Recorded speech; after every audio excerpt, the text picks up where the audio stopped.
there, ref. That she got the ball. Yes, everybody, welcome back to the Irish Hotspur. Thank you for joining us today. Thomas Frank, here we go, has been given by Fabrizio Romano, and that is going to be the main discussion for today. Do you have any concerns over Thomas Frank? Are you more than excited about Thomas Frank? Are you already chewing for Thomas Frank, the engine, Thomas Tank Engine? We're going to be talking plenty about him today.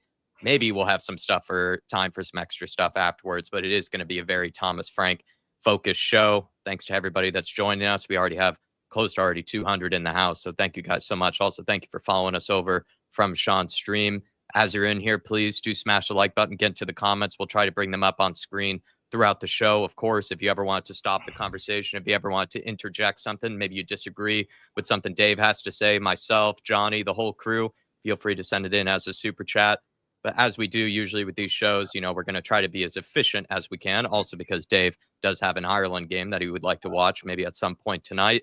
And we're going to get it started off with, of course, just, the fact that Thomas Frank has been given the here we go by Fabrizio Romano. So we'll kind of just go to you first on this one, Shawnee, because I saw a tweet that you put out that you maybe at first you were a little bit unsure, underwhelmed maybe by the signing or the prospect of us bringing in Thomas Frank. But I think I saw a tweet you put out that you said you're starting to warm up to him, that you're starting to change your mind. So just start off nice and easy there. How are you feeling, as each tweet comes out that this is pretty much imminent? Yeah, I'm excited, mate. I am now. What I said initially about Thomas Frank was like, it was a follow-up to a previous tweet where I said, can we not do something better than Thomas Frank? Like it's a large roll of the dice. There's a lot of unknowns about Thomas Frank, and not that they're necessarily like the unknowns equal weaknesses, but it's just a lot of unknowns, right? The four unknowns for me are, can he do 2 games a week? Not much evidence of that. How did he do against Champions League level? How does he handle new egos, like the level of players that are at Tottenham that aren't at Brentford, and the expectations of the fan base, right? That they're major things. Because at Brentford, I walk the dog every day, and there's a Brentford fan over there that walks the dog with me most days, and he's like, Brentford fans are very okay with like this sort of gentle progress. Tottenham fans aren't like that, and especially given what's just happened and the fact that he's the recipient of the quote unquote poison chalice. I feel like he's gonna have a hard. He's gonna have a hard. It's not gonna be easy for him. But as time has gone on, and I was never anti-Frank at all. I was just like, can we do better?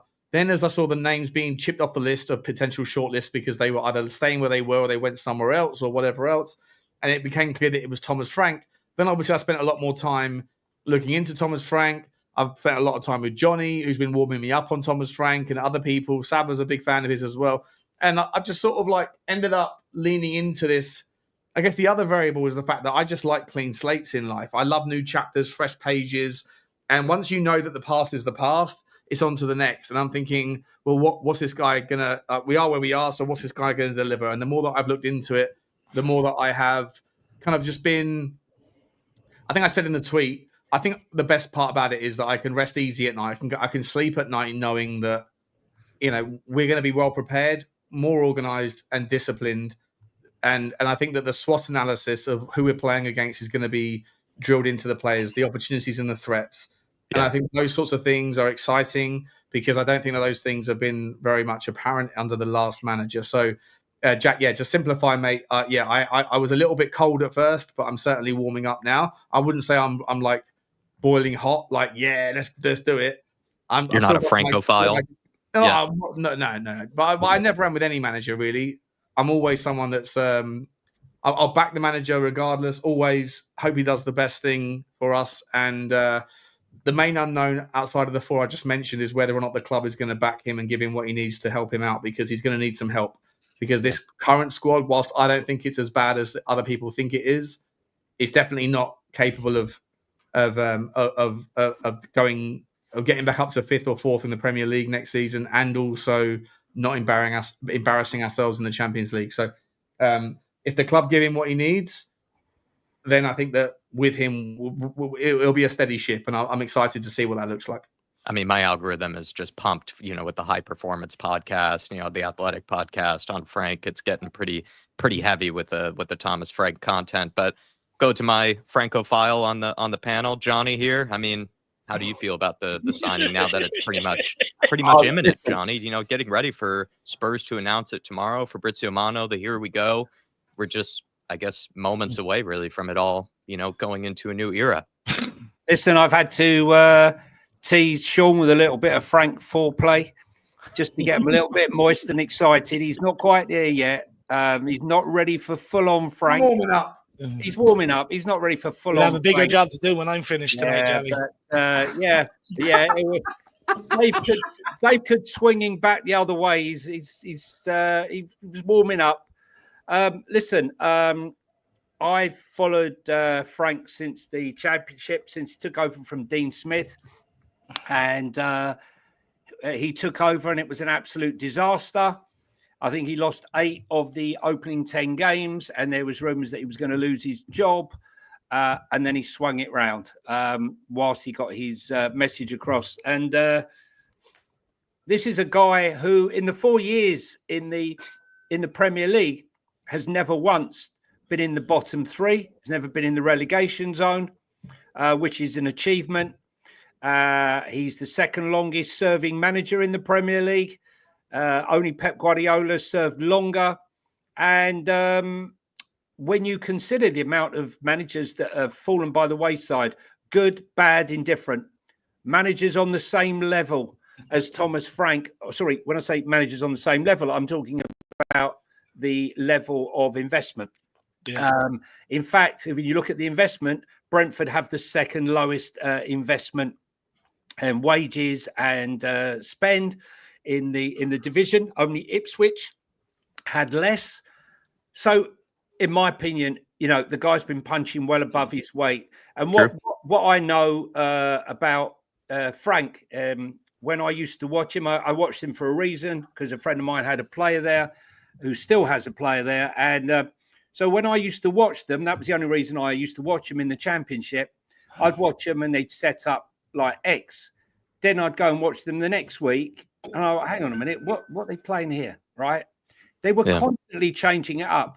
This was a guy that would play for 3 at the back, 4 at the back, 5 at the back, 1 up front, 2 up front. One thing you're not going to get with Frank is predictability.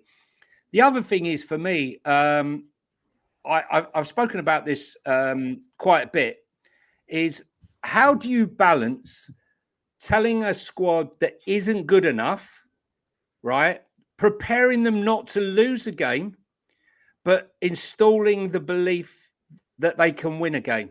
So going to Manchester City with a squad and a team way below the value and the assets of Manchester City, but still going there with the mindset that they can win the game. And they did.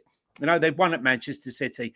And I think that's a difficult balancing act to maintain over a long period of time. And I'll be interested to see when he walked into that changing room.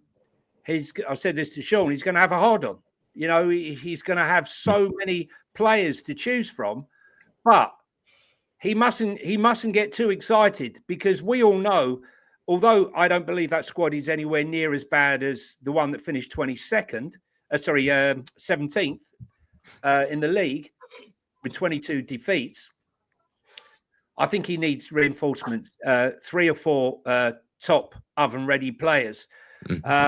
But what we're going to get with this guy is a guy who's on the pitch, on the training pitch, improving individuals.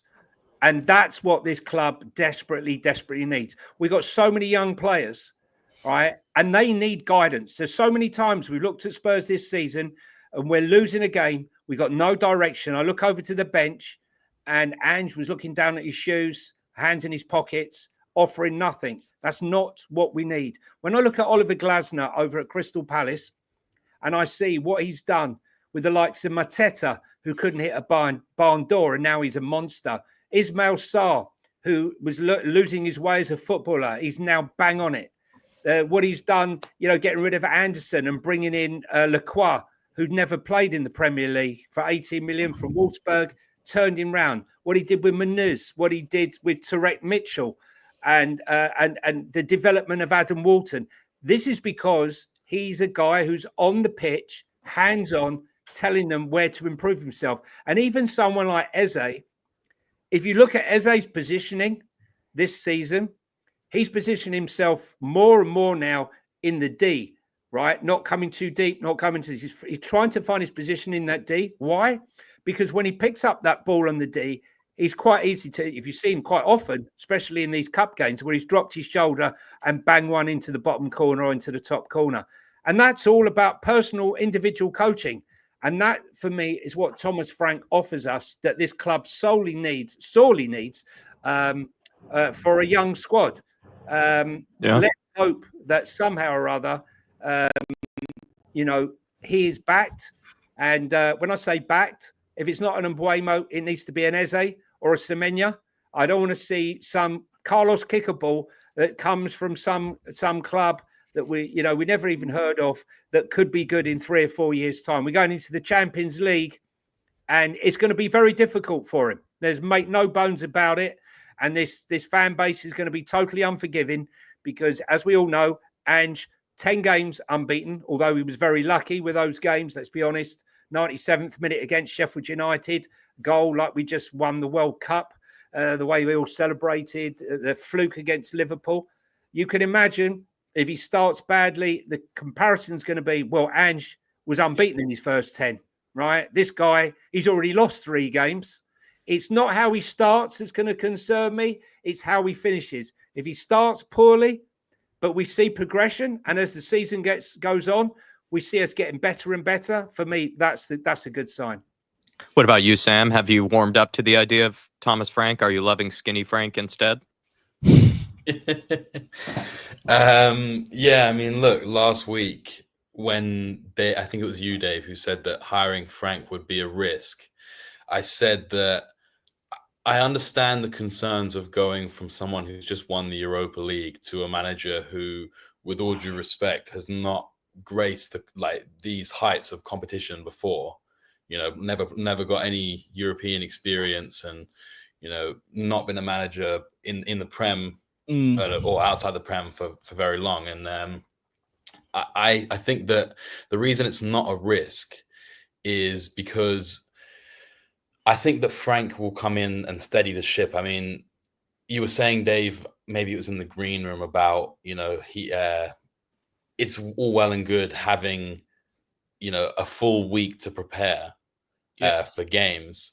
But I think that we'll see at least much more of a focus on defense in comparison to what we've had for the last 2 years now. And I think that whether or not he gets the attacking stuff right, the players that we've got, they're not the best in the world, but they should be able to, if we can get the rest of the team right, to string a few passes together and put the ball in the back of the net. I mean, that's what they're paid to do. People do realise Frank's team has the lowest pass percentage, bar Nottingham Forest, in the first half of games. But they so you also sit here and say we're going to create these passing moves now. This team has no. I'm not saying that we're necessarily going to create passing moves, but I mean, we can throw stats out there that look good for him in an attacking sense, which is that he was the joint 5th, top scorer. They were the joint 5th top scorers in the league. They actually scored 2 more than us. Yeah. Maybe that is to do with the 2 that everyone's sort of going on about from Brentford, Wisser and Mbuemo, just sort of outperforming the sort of chances they're being created. But, as I said, my concern isn't necessarily that he gets us fit and firing. I think that the real hole that needs to be addressed is the defense, and not just the defense, actually, to be honest, the midfield. And maybe that comes in with the signings of someone like, Paulinho, I see being branded about. But I just want to see some sort of, I'm not asking us to go back to, the Conte ball days, because those were tough. I'll be the first to admit those were very tough for me. But I do get enjoyment out of seeing like a resilient defense, the kind of stuff that we would see under Poch, before players made a tackle and then turned to the crowd and give it one of these, But yeah, look, Frank, I'm very excited by the prospect of him. I think that Sean was saying, after thinking about it longer and longer, the more than it sort of grows on you. And I think that there aren't many people that would have had Frank in their as their number 1, let alone, their top 5. But now that it's sort of been for the last week or so, it's been sort of touted that it was going to happen. I think a lot of people, including myself, have sort of looked at it and thought, you know what, I think there is something here, whether or not it's a successful one in terms of trophies, or whether he's just here to steady the ship for a few years before we get someone else. That remains to be seen. Before I get to Dave's, concerns or maybe positives, I have about a long Thomas list Frank. of them, by the way. So let me get through them all and make a note of what you want to reply to, and then I'll sit here and take all the blowback. I'll just go to Iceman here, as well as Ryan and Dan Coyes. Iceman, member for 22 months, saying another milestone, another month under the belt. Big up, lads. Love the content. Keep up the great work. Smash that like and hit the sub. It's free. Come on, you Spurs. Thank you, Ricky, man. And I really do appreciate the love that you've been sending. Dave and I been with us for a long, long time now. Thanks for just sticking by us no matter what roller coaster Spurs are under. You've stuck by us for a long time. Ryan Trestane, but look at Poch. He won nothing at Southampton and absolutely happy with the new manager. Let's get behind him because I can't wait for the season. Dave, he's gone from Ange hater to Francophile, Ryan.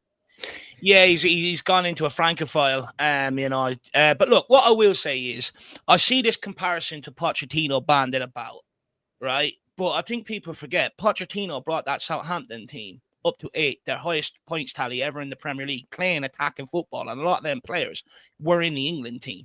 There's a massive difference to what he done with Southampton compared to what Frank has done with Brentford. Massive, massive difference. I would argue I actually more look at the Frank appointment similar to the Nuno appointment, but no one wants to say that because of how badly it ended. But I think, I look at it more similar as that. And I think Nuno done a better job at Wolves. Thank you for the year of support, my man Rhino. Looking forward to seeing you turn into a Frank sexual over this time.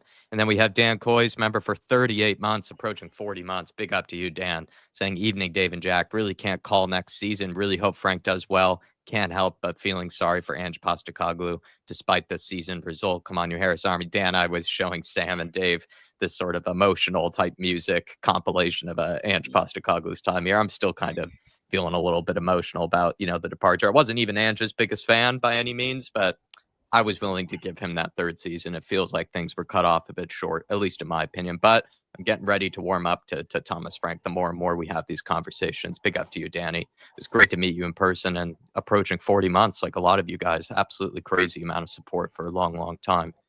Dave, let's get to your list, sir. I mean, people are talking about warming up to Thomas Frank. I'm not sure if you have done yet. I think, we'll start with your concerns, or are there more positives in your opinion of what we might get with Thomas Frank? Can I just say to Dave, right? You just said something there, and I'm sure that I heard it. Did you say that Nuno did a better job at Wolves than he did at Brentford? I understand that, but have you looked at the comparison of value of spend and the players that they had at Wolves in comparison to what he had at Brentford? No, granted, but I think there's similarities where they're going to have to try and change their style of football, etc. My whole point is Pochettino didn't need to change his style of football. He played that at Southampton, and that's what got the job at Tottenham, and he was able to just bring that straight in. With Thomas Frank, people could sit here and say they want to be counter-attacking and more pragmatic. Reality is, Jose, Nuno, Conte were handed out the door very quickly when things went tits up. People will not tolerate it when you're losing games. So I think, this whole Pochettino narrative, I mean, people just don't look into what style of football he played at Southampton. He didn't necessarily need to change what he was doing to come to Tottenham, and that's my whole point. He scored 65 goals. He scored more goals than us, and finished, was it 18 points ahead of us? No, look, I take that into account. But how many Spurs fans have sat here and said they want Mbeumo because he'd come and improve on what we've got? How many Spurs fans said, over the years, let's go and look at Wisa, he'd improve on what we got? When they had Ivan Toney, by the way, people wanted him to replace Harry Kane. People have, said they wanted us to sign Ethan Pinnock when we had centre-back problems. So we can sit here and say, look at the squad. But the reality is, how many fans have also sat there in the same breath and said, let's bring them in to improve our fortunes? But look, anyway, let me get into Thomas Frank. I have a lot to say, and then Sean, get your pen out. I'm sure you'll have a lot you want to jot down and get back to me on. Same as Johnny. Sean's on the phone, no problem. But anyway, look, let's get into Thomas Frank. Look, first of all, I want to say... Right. I picked up my phone. I forgot I was on mute. I picked up my phone to get my note app out so I could take notes on what you're about to say, so I could come back at you. That's why I picked up my phone. You're like Martin Keown in Talk Sport, always right. Look, what I do want to demonstrate is I'm not anti-Frank, right? I am going to get behind Frank, and I'm going to give him the same opportunity I gave Jose, Conte, Nuno, and Postco. I'm going to give him the same opportunity. And I think there is positives with Frank coming in. And look, at the end of the day, Ange Postecoglou's gone now. If people have an emotional attachment to him, tough tits. It was the same with me with Harry Kane. Tough tits. The club moves forward. You got to move forward with what we're trying to do. So at the end of the day, you got to try and get behind it. Now, look, with Thomas Frank, I think there are a few positives. No doubt about it. He'll settle. Hey. I think we will be defensively more solid underneath him. We should concede less goals than what we currently are. You know, he will make that back line solid. He will make us solid from defending set pieces, which will also alleviate the amount of goals we concede, because that was a huge problem of ours under Ange Postecoglou in the 2 seasons, continuously highlighted. He will definitely improve on that. He'll also probably help improve us in terms of our output from attacking set pieces. He's very innovative when it comes to them set pieces. You know, I remember when we had, Antonio Conte, he came up with a set piece against us and it worked a treat for like 45 minutes and we still didn't adapt to it, couldn't stop it and stuff like that. So he will bring that side of the game to it. But in order to make us defensively more solid, he is going to need that CDM that Shawnee Butler has been talking about for, the last 2-3 years that the club have failed to bring in. You know, he's had Norgard at Brentford. That's what he does. He sits in front of that back line. He mops up. You don't give him that. Already, you're setting the guy up for failure, to be brutally honest with you. I think the fact that, look, I'm not Johan Lang's biggest fan by any means, but I think the fact that he has had a working relationship with him in the past and they're friends, you would hope that Johan Lang is more willing to go and get him his first choice player or deliver exactly what Frank needs to really help him out. And look, I think Frank, with the way he is in the media, I think is a huge positive. Look, with Ange Postecoglou, he didn't want to appease fans that were against him or even try and get them on side. Same with the media. And at the end of the day, all that noise, or even after delivering the Europa League trophy, is what got him sacked at the end of the day. And I think Thomas Frank will make us less of a circus when it comes to the media. You know, I think he'll calm down all of that noise, which will also buy him a little bit more time. However, on the contrary, I would say Frank also has to understand there's going to be a hell of a lot more scrutiny on every word he says and absolutely every decision he makes at Tottenham than what there is in the decisions and what he does at Brentford. So he has to take that into account. So I do think there are some positives from Thomas Frank. And I think, you know, to the point, you know, if we are going to continue down this young route with the young squad, you do need someone that is on the training pitch rather than, you know, overlooking everything and allowing these coaches to do a large degree of the work. You know, so there are positives there in Thomas Frank. And at the end of the day, he's not a bad manager. He's a well-respected manager within the game. You know, he's got a good reputation in terms of adjusting to the opposition. You know, even with Brentford, you know, he still finds a way to attack and try and score goals. So there are a lot of positives there to work off from Thomas Frank. However, I do think it's important that I highlight my concerns, and they're not emotionally based concerns. They're footballing concerns, which I think I would like to hope everyone would sit here with open ears and, you know, maybe alleviate my concerns if you can, or at least maybe acknowledge them. But I look at it and I'm like, is Thomas Frank the right fit for Tottenham Hotspur right now off the back of winning the Europa League? Well, if the goal is simply to move up from 17 and re-establish ourselves in the top half of the Premier League table, then I would say, yes, it's the right move. Thomas Frank is a solid appointment in that regard. However, with Thomas Frank, he's also proven that he can build a resilient, well-drilled side on limited resources. That will help us in the Premier League. But if the ambition was to build on our Europa League success, which is what mine was, and take that next big step and looking to go and compete on all 4 fronts to win trophies, then I think it was the wrong appointment. You know, the club should have aimed higher, and I do think it screams of a lack of ambition from the club. You know, it's like we've almost now made a trade-off rather than actually upgrade the situation. I think we've made a trade-off in terms of we want to be more solid on the league and we're going to forego the cup success. And I know people say, oh, Dave, you can't say that. But the reality is, looking at the evidence with Thomas Frank, what has he done in any of the domestic cups? He's never managed in Europe before. And whether he likes it or not, he has Champions League to manage next season. It's a huge concern of mine. A manager that's never managed a campaign with Europe thrown in the middle of that. How is he going to handle that? That's a massive unknown. And that was a huge concern around Postecoglou heading into next season. You know, we now have the demand, and the demand has always been on every manager that's been in this job from the fan base is to win trophies. The reality is Thomas Frank has never won a trophy. You know, we could sit here and say, well, he's never had the chance to compete in Europe. Look at the club he's at. Okay, but what about the domestic cups? Has he ever had a domestic cup run alongside the league campaign? No, his whole focus has just been on the league. When Ange Postecoglou's focus was just on the league last year, he finished 5th. You know what I mean? So when I sit here, in reality, I don't think it is that massive upgrade. I think we've just made a trade-off where we're like, okay, we're not going to win cups. We're just going to focus on consolidating ourselves in the league. And I ask every fan, ask yourself at the end of next season, if we finished 8th and have piss poor cup runs, you gonna be happy? But Dave, can I jump in? Can I counter? Or you can jump in on that one, yeah, and then I have more to get onto. Oh, no, I'll let you. Sorry, I'll let you finish. No, work away. I'll rebuttal. Intermission. What you said so far was a lot of you spent the first kind of 2 minutes of the first half of your argument, like acknowledging the positives, the things that you're concerned about. I completely concur with. Right, I completely concur with them, but they're not necessarily negatives. They're more unknowns. Right, rather than negative. There's no evidence to back up that he can challenge on multiple fronts. At the end of the day, that's what cost Ange's job. Many people, Ange couldn't do it either. Exactly. That's what cost him his job, Johnny. But 100%. There is evidence that Ange couldn't do it on multiple fronts. Exactly. With Ange, he came out of a competition. Again, by the way, I share your concerns. I share the unknown, but I think they're unknowns rather than negatives. I think that we don't know what he can do with a squad that hopefully will be rebuilt in a slightly more of his image, right? But those things are also unknowns, but they're not on him. They're on the club to figure out. But with regards the sort of notion of whether or not he can do it. So far, I haven't heard like negatives. What I've heard from you are there's no evidence to support it, but you're drawing that from a body of evidence with him doing it with a club.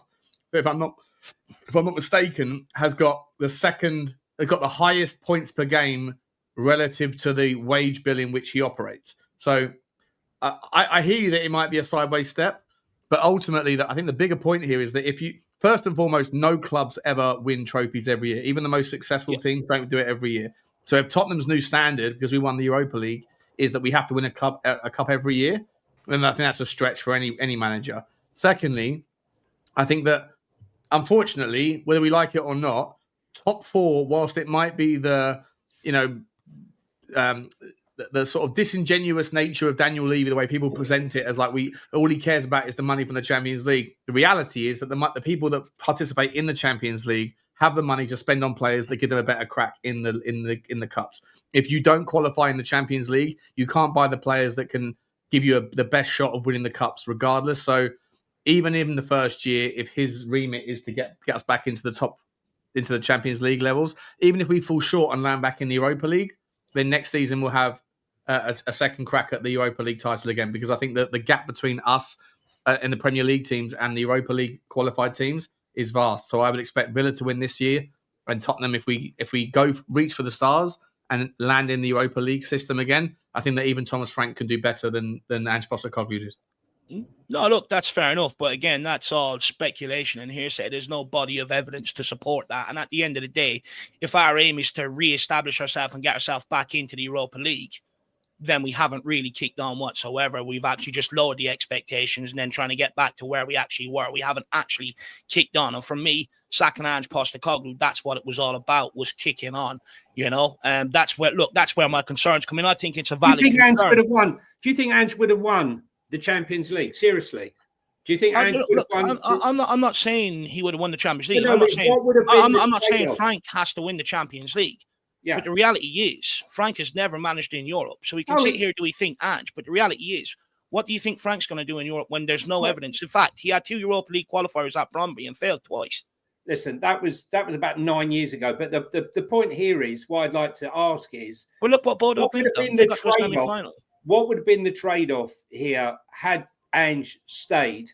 We knew he said out of his own mouth, you cannot have a league campaign and compete in the Europa League. So what would have been the trade-off? I'm trying to think, for the people that wanted Ange to stay, what would have been the trade-off this season? How would it have looked this season? Had Ange started, what would he have said? We can't really go for the Champions League. It's too much.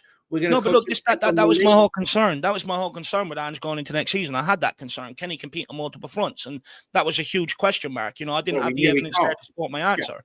Yeah. And I'm applying the same standard to Thomas Frank. There's no evidence to support my answer that he can maintain that. So it's not like I'm being disingenuous. You know, I had that concern around Giants Postco, and I also have that, you know, worry about Thomas Frank. The reality is we can sit here now and say there's no expectations going on in the Champions League, but if we're having a very underwhelming campaign in the heat of the moment, fans aren't going to sit here and, you know, go, let's give Frank time and all. It doesn't happen at Tottenham Hotspur. It doesn't matter who you are in the dugout. Yeah, they gave Ange Postecoglou 34 defeats over 2 seasons. They gave him time. Would fans consider top 6 and a good run in the Champions League? If he does that, look, we're going to get onto that. What are the expectations from fans? Yeah, you know, I think for me, I would be okay with something like that. At least there's, you know, that would show to me that it's been a fairly consistent campaign throughout. You win a lot more games than what you lose, and at the end, that's the idea of football. You know, and you win more games, you go and win trophies. But look, I think there's another thing that people are completely underestimating. This is a different job entirely at Tottenham Hotspur. You know, I think Frank is hailed as a miracle worker with the job he did at Brentford, and rightly so, he's done a very good job there. But the belief is that he will replicate, if not exceed, what he's done at Brentford at Tottenham Hotspur with a much bigger budget. But managing Tottenham is a complete different beast. Like, Thomas Frank is known for how good of a coach he is. Now, I'd make the argument every manager can coach. You know, it's just how much time can they dedicate to it.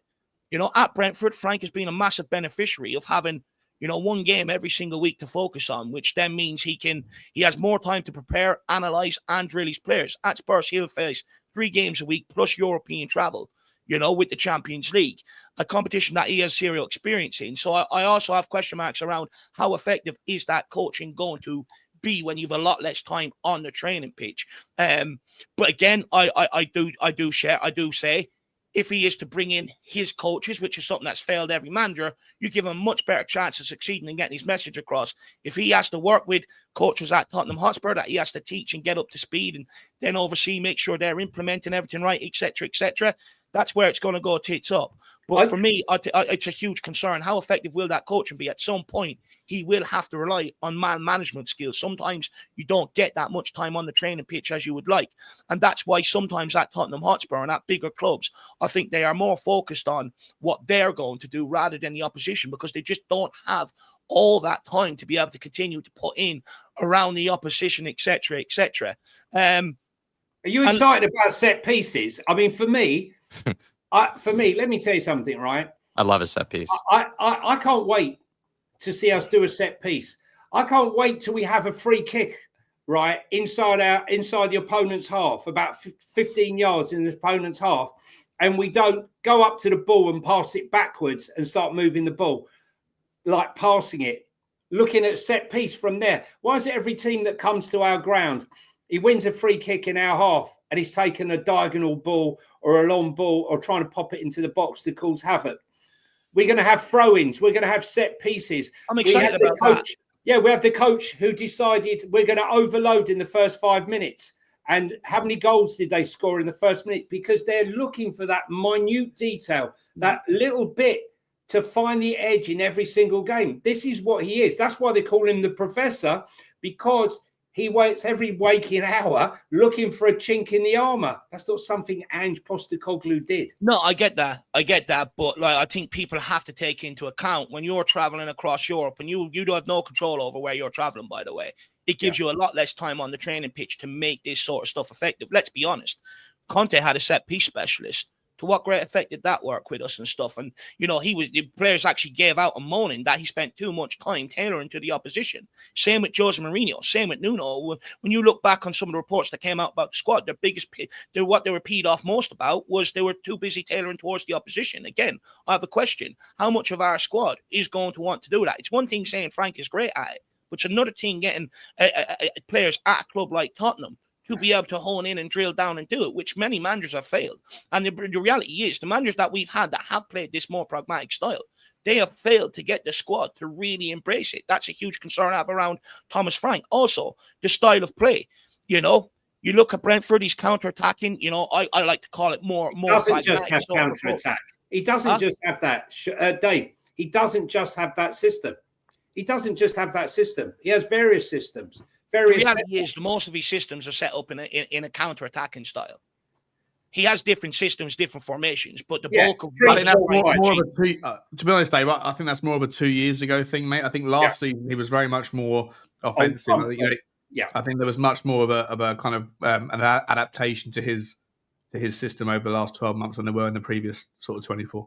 He talks about evolving, Dave. And the one thing I must say, the one question, funny enough, you mentioned this, is so I'll bring it up now. The one question, the massive question mark I had at Postco, how ironic, was his record in Europe was absolutely shambolic. It was terrible in the Champions League and in Europe. He got beaten by Bodo Glimt 5-1 on aggregate over 2 games. But when he came into the Europa League, which is a much easier, let's be honest, right? Delighted. What an incredible win. But the only team we really faced in there that was of any note and worth really was Eintracht Frankfurt. That game, the game away to Eintracht Frankfurt, was probably our best game of the season. You know, from a defensive point of view, they were a better team than Man United, that's for sure. But other than that, Carrier Bag, Elfsborg, Bodo Glimt, AZ Alkmaar, Ferencváros, Galatasaray is a decent team. But I think going into the Champions League, he would have struggled with those tactics, with those naive tactics against the top coaches. And I understand your concern. It's the dark area that none of us really know. How will Thomas Frank carry on? Shows me it's a sideways step and confirms to me it's a sideways step, because this next appointment should be where we look at it and go, tick, tick, tick, tick, tick. Alleviate. I completely agree with your sentiment there, mate. I still have more points, but yeah, go on, Johnny. Sorry. No, sorry. Go on. I'll come back at me. I agree with you on the sideways step thing. I don't disagree with you at all. Right? I don't. And the unknowns, I think I completely agree with. The one question I would have is, I was looking for someone better, but there wasn't anyone better available. And so if the club made the decision to change from Ange, which I think is more than justifiable, I think we should all be able to at least see that there was a justification to sack him based on what happened in the league. Then if that was the case, then you look at the available market, and I think it's fairly dry. And I sit there and say, well, of what was available, if Glasner's chalked off, if Xavi, for whatever reason, we never had any conversation with, if Inzaghi went to Saudi, Nagelsmann previously turned us down. I was sitting there kind of going, okay, he's not coming. What's left? Oh, it's him. Okay, I can. If that's what's available, then I can get on board it. But I hear everything you said so far. Right. I understand what you're saying, but we've gone and got Thomas Frank out of the club. Could we not have approached it with more ambition and got another manager out of the club the way we're paying? Such as who? Huh? Such as? Well, there's loads of managers out there at clubs, that we could have approached. You've got Jurgen Klopp sitting there doing nothing. At least go and approach him. There's my whole point. He said he was never going to come to Tottenham. He said he was never going to play for anyone. Said he was never going to manage Chelsea. Money talks at the end of the day, and he went and managed Chelsea. We could sit here and say Klopp said that, but Poch said that about Tottenham, and he went and managed Chelsea. So, for me, it's about if you give them the right project and all. My worry is they couldn't get someone of a right caliber because a lot of Tottenham's problems are turning them off of the job. When you look at our competitive turnover of managers since Pochettino, and that's why we're stuck at this sort of situation. But look, if your argument against Thomas Frank is we could have maybe got someone like Jurgen Klopp or someone like X or Y, then that's not really an argument against Thomas Frank. That's an argument for someone else. Rob, you understand what I mean? It's like you're not saying why we shouldn't have Thomas Frank. It's not an argument against Thomas Frank, but I sit here and look at it. More against the board, isn't it? Yeah. Look, it's against the board, but at the end of the day, like my concerns around Thomas Frank are still there. If we got a higher caliber manager, I wouldn't even be sitting here with concerns. We'd need to be sitting here having large debates to a large degree. The fact is, I think it's a massive sideways step. And that's the reality of it. I think we're making a trade-off from trophies just to league position. But look, I think when it comes to style of football, the bulk of Thomas Frank's working formation at Brentford is in a counter-attacking sort of style of play. At Tottenham Hotspur, we expect to dominate possession, control games, play entertaining football, which has been the demand on everybody. When Jose Mourinho was sacked, fans said they wanted to play that way. When Nuno was sacked, Conte was sacked, they all said they wanted to play that way. And tried to play that way, failed, and fans still said they sort of wanted to play that way to a large degree. And that's what is expected at Tottenham. At Brentford, most teams, they set up to attack you because they don't really respect you. At Tottenham Hotspur, you get a lot more respect. And the reality is, more teams are going to sit off us, and the onus will be on us to take the game to them. That is something that I do worry about Thomas Frank. Does he have the right tactics around to be able to do that? One thing I think is a positive is he looks to flood that box. He doesn't need to play these fancy patterns of play. He plays it simple. Down the line, get the ball in the box, flood the box, get people on the end of it. That's something I've been screaming more from under Ange Postecoglou. You know, get the ball in the box. It doesn't always have to be fancy. I think that is a huge plus on that regard. But in general, you know, you look at Brentford, they completed fewer passes in the first half, bar Nottingham Forest, than any other team in the Premier League.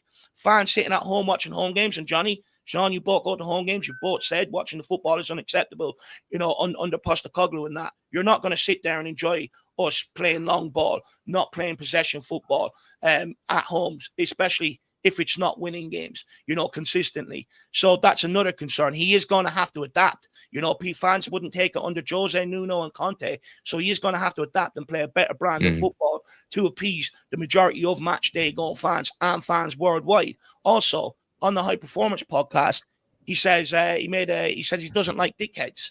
Well, I mean, I'm not being funny, but when you take a step up to a bigger club, that comes with people with egos. It may necessarily not be egos that you like, that you might personally classify as a dickhead. That is something he's going to have to get to grips with. There's going to be a lot more players that are going to challenge him with what he's trying to do and the message he's trying to get across. And also, he's going to have a lot more harder time trying to control the players, etc., because they have a lot more money. Daniel Levy. He was talking about Daniel Levy. I don't think he was referring to the players. No, he was saying on the High Performance podcast at Brentford, one big thing they don't tolerate is dickheads. At Tottenham Hotspur, we've a few in the squad. We've a few players with massive egos. What's he going to do? Come in and cut them? The reality is, them players with egos are some of our better players. Can't do that. I agree with that. That's one of the unknowns that I mentioned, Dave. I said, like, what's he going to be like with bigger personalities? Yeah. He doesn't have them at Brentford. I think you're right. You're right to call that out for sure. You know, then Look, I'm going to go into a bit more of a conspiracy theory one here. This is just my sort of feeling on it. Yeah, look, with Postecoglou, right, he delivered the Europa League.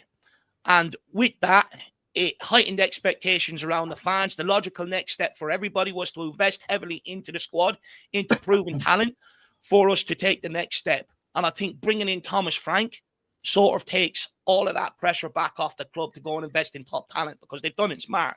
Frank is known for working on a smaller budget, building up players, which shows to me in this transfer window, they have no intention of going and addressing the quality issues in the squad. They're going to keep applying the wages and the transfer strategy that they already have employed. And that's why they brought in Thomas Frank, to be able to try and nurture what they have going forward. But the reality is, I think regardless of how good a manager is, we've had Jose, Conte, you know, Postecoglou, Nuno. I know people have questioned Nuno and Postecoglou, but the reality is the body of evidence of work at other clubs, bar Tottenham Hotspur, has actually been quite impressive. So the reality is, you know, when it comes to Thomas Frank, he may be a good coach, but he's still going to need massive investment. Like, you know, we're sitting here, if we do say end up playing a more counter-attacking approach and it's not as gung-ho as Postecoglou, yeah, you are some more solid defensively, but you're going to make a massive trade-off in terms of your output. In order for a counter-attacking system to work, you have to have clinical players. The reason why we were clinical, we scored the goals we did on the range, because they were so higher up the pitch. You know, that they were in more goal-scoring opportunities. You play a more pragmatic style of play, that's going to alleviate the amount of chances they get, which means they have to be clinical. Well, I'm sorry, clinical is not what our front line is known for. It's a big frustration of every fan.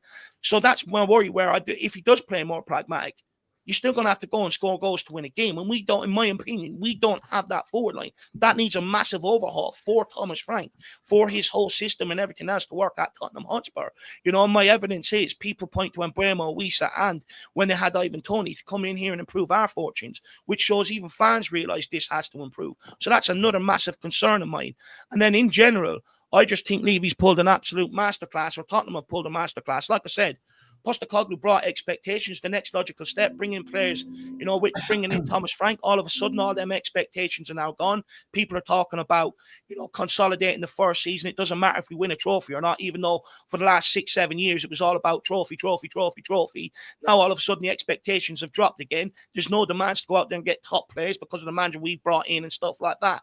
And I think the club have pulled an absolute masterstroke. The minute we win a trophy and get expectations, they pull the plug. And that, by the way, managers who win trophies are, what's the right word to say? Ten Hag. You're vilified at Tottenham Hotspur by the board. They don't want to win trophies. You've done what they don't want you to do. Postco wins a trophy, he's sacked. When Wanda Ramos won a trophy, they sold Berbatov and Keane in the summer, and ultimately that cost him. He got sacked then the following season. They ended up bringing in Harry Redknapp and having to bring Robbie Keane back. When Jose Mourinho was in the final, they didn't even want to take the gamble that he might not win it. They sacked him before it. They don't want success. They don't want trophies at Tottenham Hotspur. That's the reality of it. Whenever a manager is close to doing it, they get punished. And the whole reason why they've brought in Thomas Frank is so we're sitting here going, Frank's going to do this, Frank's going to do that. No, come on, Dave. That's gone too far, mate. I'd love to see Ange Postecoglou parachuted into Brentford with the team he has now and see how he gets on with that team. I'll tell you how he gets on with that team. They get relegated playing that football, all right, because he doesn't understand the minute details. But to say that the club, I mean, I'm no Levy-in fan, as people know, but to say that they've got no ambition to win another trophy, I don't believe that. I agree. I agree with 90% of what you said there, David. In the last sentence or two, you just we'll revisit that at the end of the transfer window. When we have another underwhelming transfer window and we haven't gone after players of quality to address the squad, many people going, do you know what, Dave? I think there's maybe a theory to what you said there. You watch. That's the reality is. The expectations because fans might we're going agree to go with out here, we're going to sign Eze, we're going to sign this, we're going to sign that. We won't by the end of the window close. You watch. Yeah, but just because the fans... I'm afraid. Sorry, guys. I'm really sorry, Dave, Jack, Sam. Sean. Sean. Yeah. I apologise. I made a faux pas, and I've spent the last 45 minutes doing a balancing act. Apologies. Look forward to seeing you guys next week. Sorry I couldn't stay for longer, and keep up the fabulous work, mate. Great debate. All good, Johnny. Liking the tan that you got on the sleeves there, or on the arms there. Got the sleeves rolled up. It's an itch. Okay. We like an itch. We like an itch on this. I definitely do. You've got the itch. You got the Frank itch. Okay. Take care, guys. Bye-bye. See you, mate. Take care. Take an opportunity to go ahead, Sean, and then we'll go to you. I just think that sort of they made a compelling argument. I don't disagree with any of the concerns he has. I think Would you agree, Sean? Would you agree that if we were to spend 80 million on a player, which is what you would roughly deem as a player of quality nowadays, you don't think the squad have noticed that they can hire and fire a manager, especially when they're not bringing in coaching staff, 5-10 times over for that money? That's why they don't bring in these players of quality, and that's why we keep going through this manager turnover, because they obviously know it's much cheaper to sack a manager and bring in the next guy than it is to actually address the issues in the squad. I think it's much more complex than that, mate. I think that the reality is that the expectations of the football club, the expectations of the fans are to be competing at the very top end of the Premier League. The reality is that we're competing with... Jurgen Klopp said it himself, mate. Jurgen Klopp, literally before he left the club, a week before he left the club, it was an interview, and he said, there's 3 teams in this league that do not have the same ceilings on their ambitions, on their resource control that everyone else has to work with. He was talking about Chelsea, Newcastle, and Manchester City. He said, he goes, it is what it is. He goes, he said, I haven't got a problem with it, but if you guys denied its existence, then you're doing what media do to try to invite you. Because you're asking me this question over and over again, but you don't need to ask me. You know the truth. You just don't talk about it because you want people like me to tell you what you want to hear so you can write a headline. And he's absolutely bang on the fucking money. And for people like Daniel Levy, like everyone might get frustrated by the same reality because the links are out there. Tottenham are interested in Semenyo. Tottenham were interested in Eze. All these people are just writing headlines to be able to sell papers or get the clicks or whatever else. We all participate in it. I especially do to some extent. But at the end of the day, the reality is that it's not a level playing field. And for Tottenham to win trophies and to meet the demands of the league, you need to finish top 4. Top 4 isn't enough. Top 4 is not a trophy, is what we all heard. As soon as we finished 17th and lifted a trophy, half the fan base said, well, sorry, the guy who did that's not good enough. Right, we need to get back into the top 4 again, because the reality is that in order to have your highest probability of winning those trophies, you need to be getting that Champions League money every year. It's not an either or, it's an and. In order to win the trophies, which don't come around every year, regardless of who you are, the most successful teams of all time, they fail more times than they succeed if the line in the sand between success and failure is a season with a trophy and a season without. Manchester United and Liverpool are by far the most successful teams in the history of the English football system. They fail 60% of the time, and everybody else fails more times than that. So if the line in the sand, and it's driven by the media, it's accentuated by the demands of the fan base, they don't understand, or they don't choose to understand, that success and failure is not entirely or solely determined by the ambitions of the owner. You have to compete with what is in front of you. Only one team can win a trophy. And when you have to fight teams like Manchester City, who, by the way, have spent £500 million since January.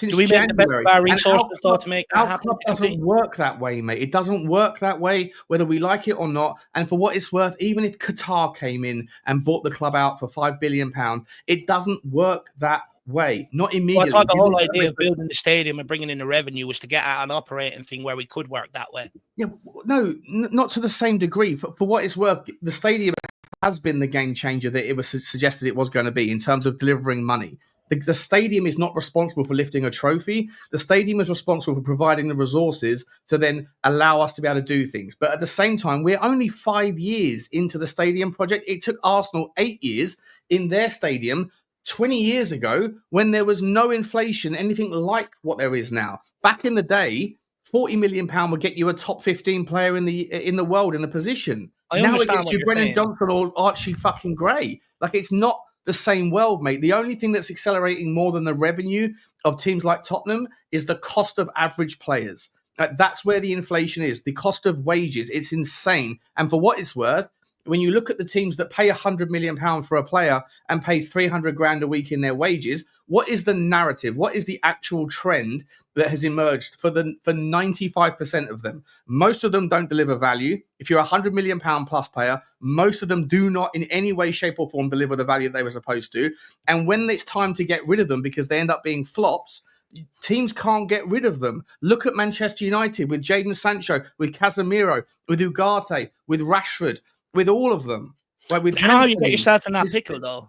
Yeah. By constantly chopping and changing directions. I get what you're saying, right? We do have limitations, but this is my whole point. This is where the board need to be smarter. You know, they don't make the best uses of their resources. Yes, the stadium generates more money, etc., etc. But what have they done in terms of the medical department? You put all this money into the players, pay their wages, and then you flank in the medical department to try and keep them on the pitch consistently.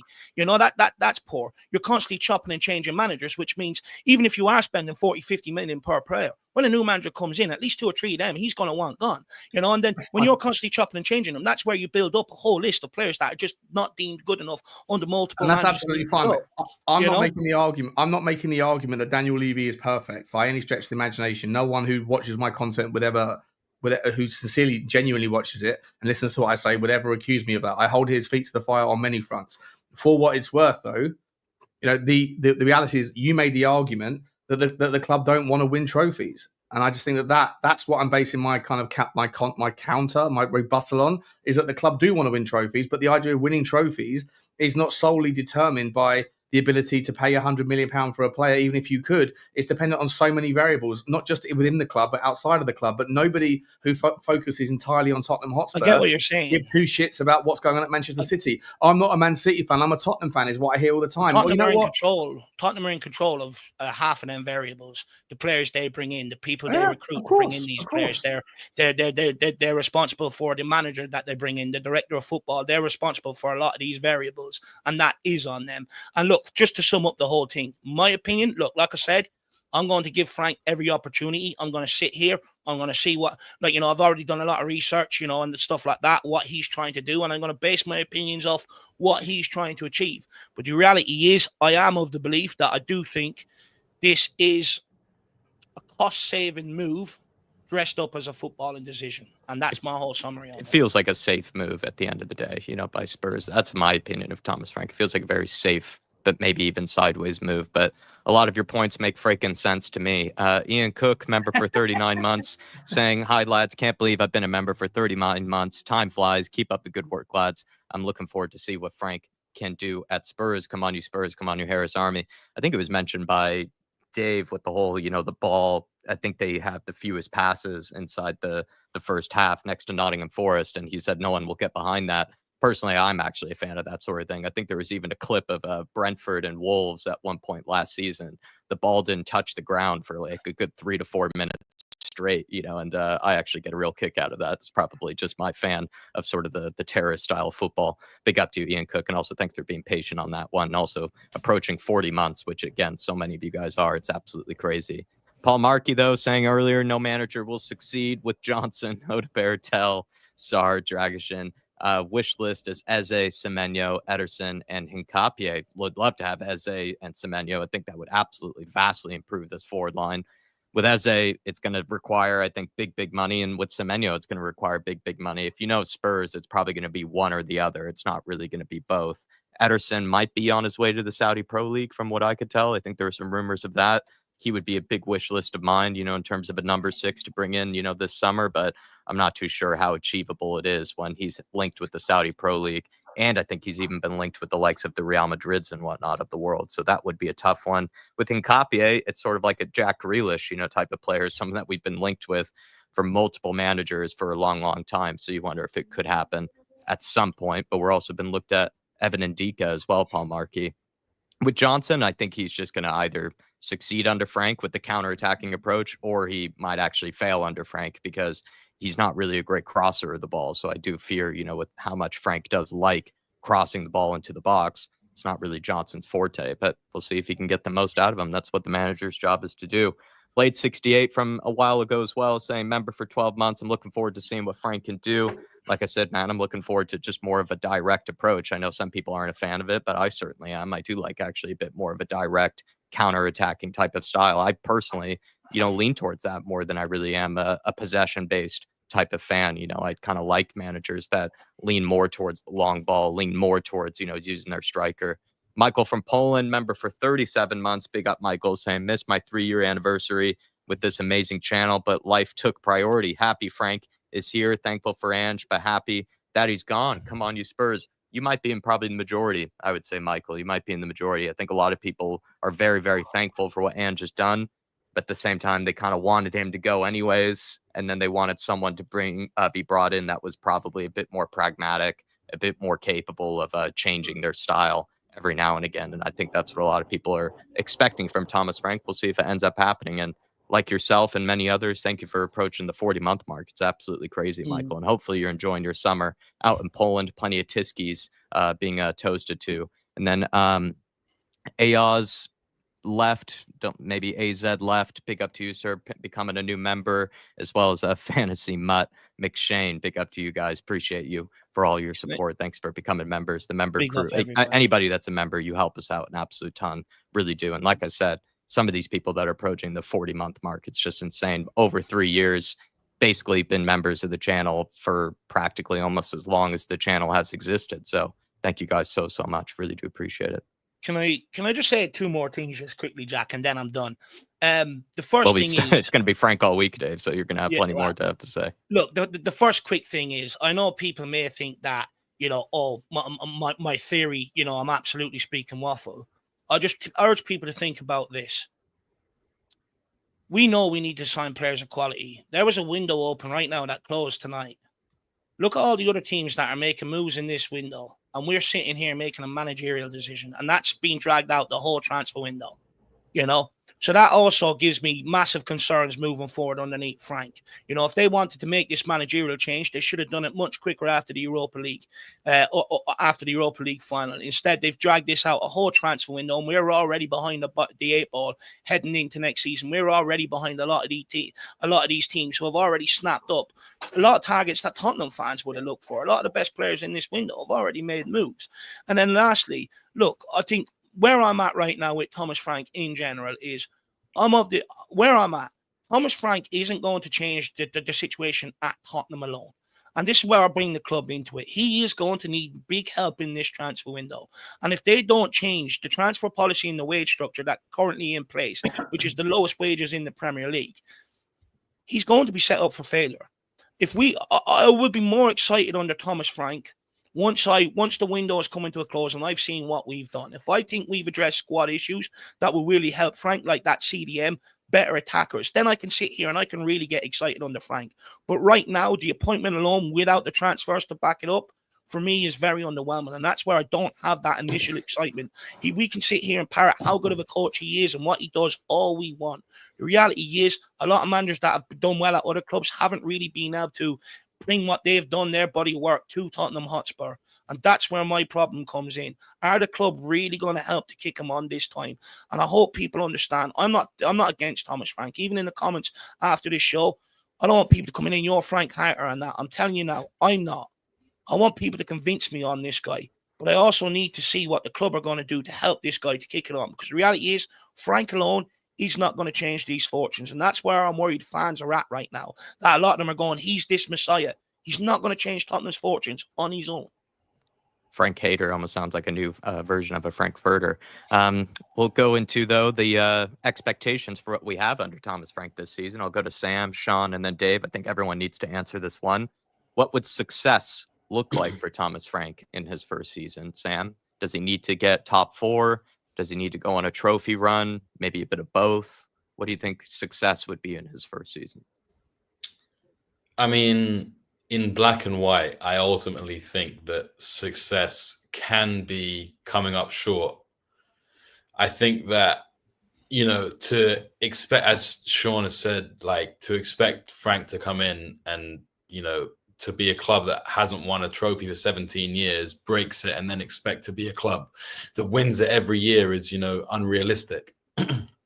Especially for, as a manager like Frank with relative little experience in comparison. We say it's unrealistic, Sam, but that's been the demands placed on every manager from the fan base.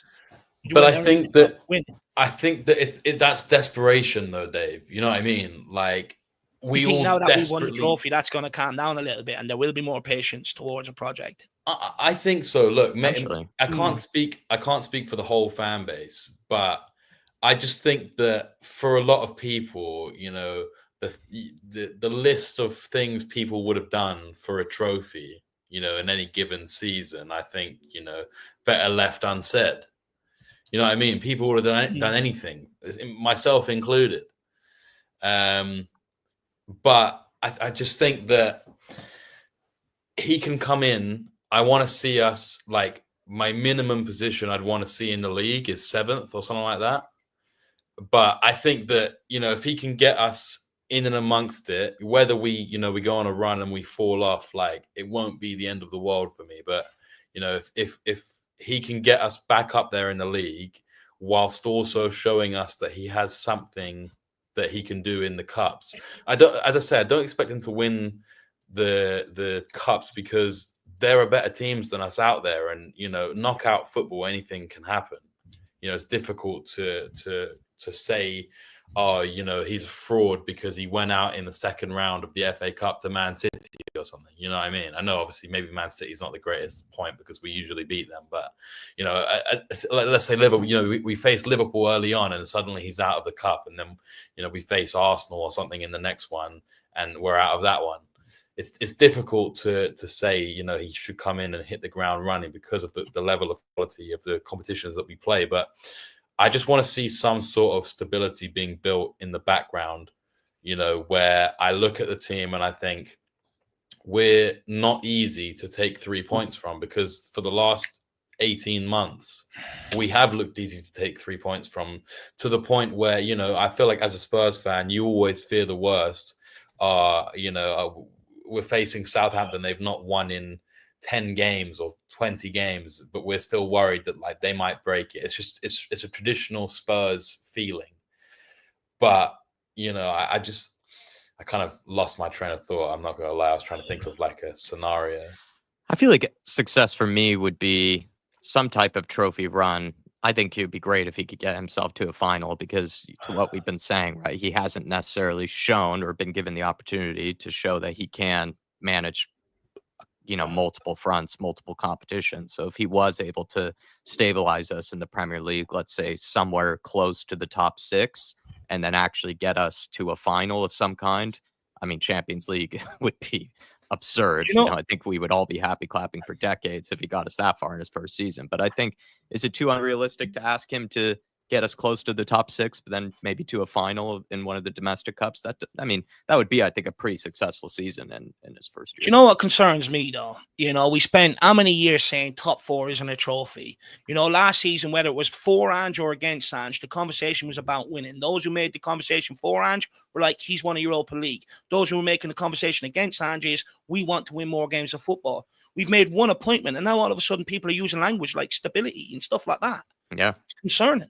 Do you think it's because of what you brought up earlier, though? The trophy now being off, everyone's back. Now everyone's kind of just relaxed like a bit more. And it's I don't think it is, Jack. I don't think it is. I think, like I said, I think the club have played a masterstroke here by bringing in someone like Thomas Frank.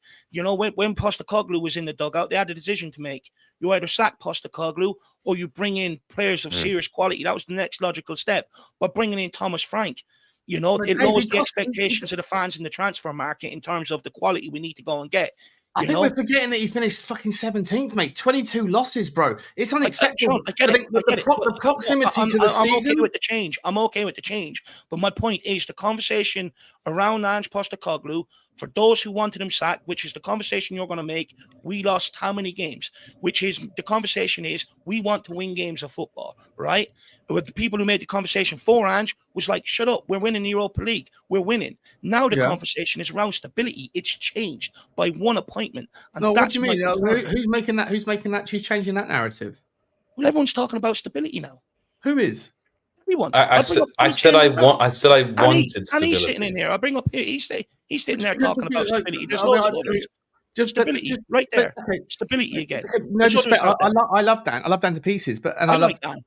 I love him. I'm not having a crack at him or anyone else who's saying that. But like 2 or 3 people anecdotally saying this is what they want is not a barometer of the entire fan. Look, I've been on socials. I looked across socials. People are talking about stabilising in the league and stuff. I haven't seen that. It's a general consensus. I haven't seen that at all, bro. Well, listen, not on the same algorithm. I'm not going to be dishonest or disingenuous here. I haven't seen that. I've seen there's the 2 walks of life. I think that there's the people that go, "What, you're sacking this guy? He won you a trophy," and those people are entirely forgetting the 22 league defeats. And the fact that in any other season, Tottenham are the only team in the history of the Premier League that have suffered that many defeats, not been relegated. And because I think that's because 2 things: a trophy is all that matters, right? And also the proximity to the trophy win versus the 22 defeats. The 22 defeats is further away. I think as time moves on through the summer, people will start to forget about Ange Postecoglou and we'll start to look forward and we'll base everything on the transfer window because it's always what have you done for me lately. The other half of the fan base who go, yeah, thanks for the trophy, but we're not going to win a trophy every year. No one does, as I said in the previous answer. And therefore, the bread and butter of any football club is what they do in their league. And I can't forget because it was like the league was unacceptable. The cup was unforgettable. 2 schools of thought, right? But where do you land? When you say that the club made the easy answer, the club spent £17 million to make this change. It's an expensive answer. That's £17 million off the transfer budget.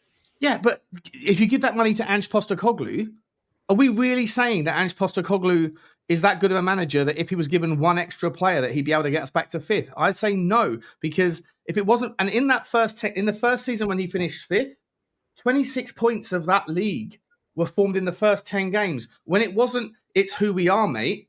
It was no one knows who we are, mate. And then as soon as it got to the end, it wasn't who we were anymore. It was something else because his title, his reputation, his claim, his stake that I always win something in the second season, that was on the line. So this whole kind of it's who we are. There was 3 stages to that. There was no one knows who we are. It's who we were. And then all of a sudden when it mattered, fuck all that. It's not who we are anymore.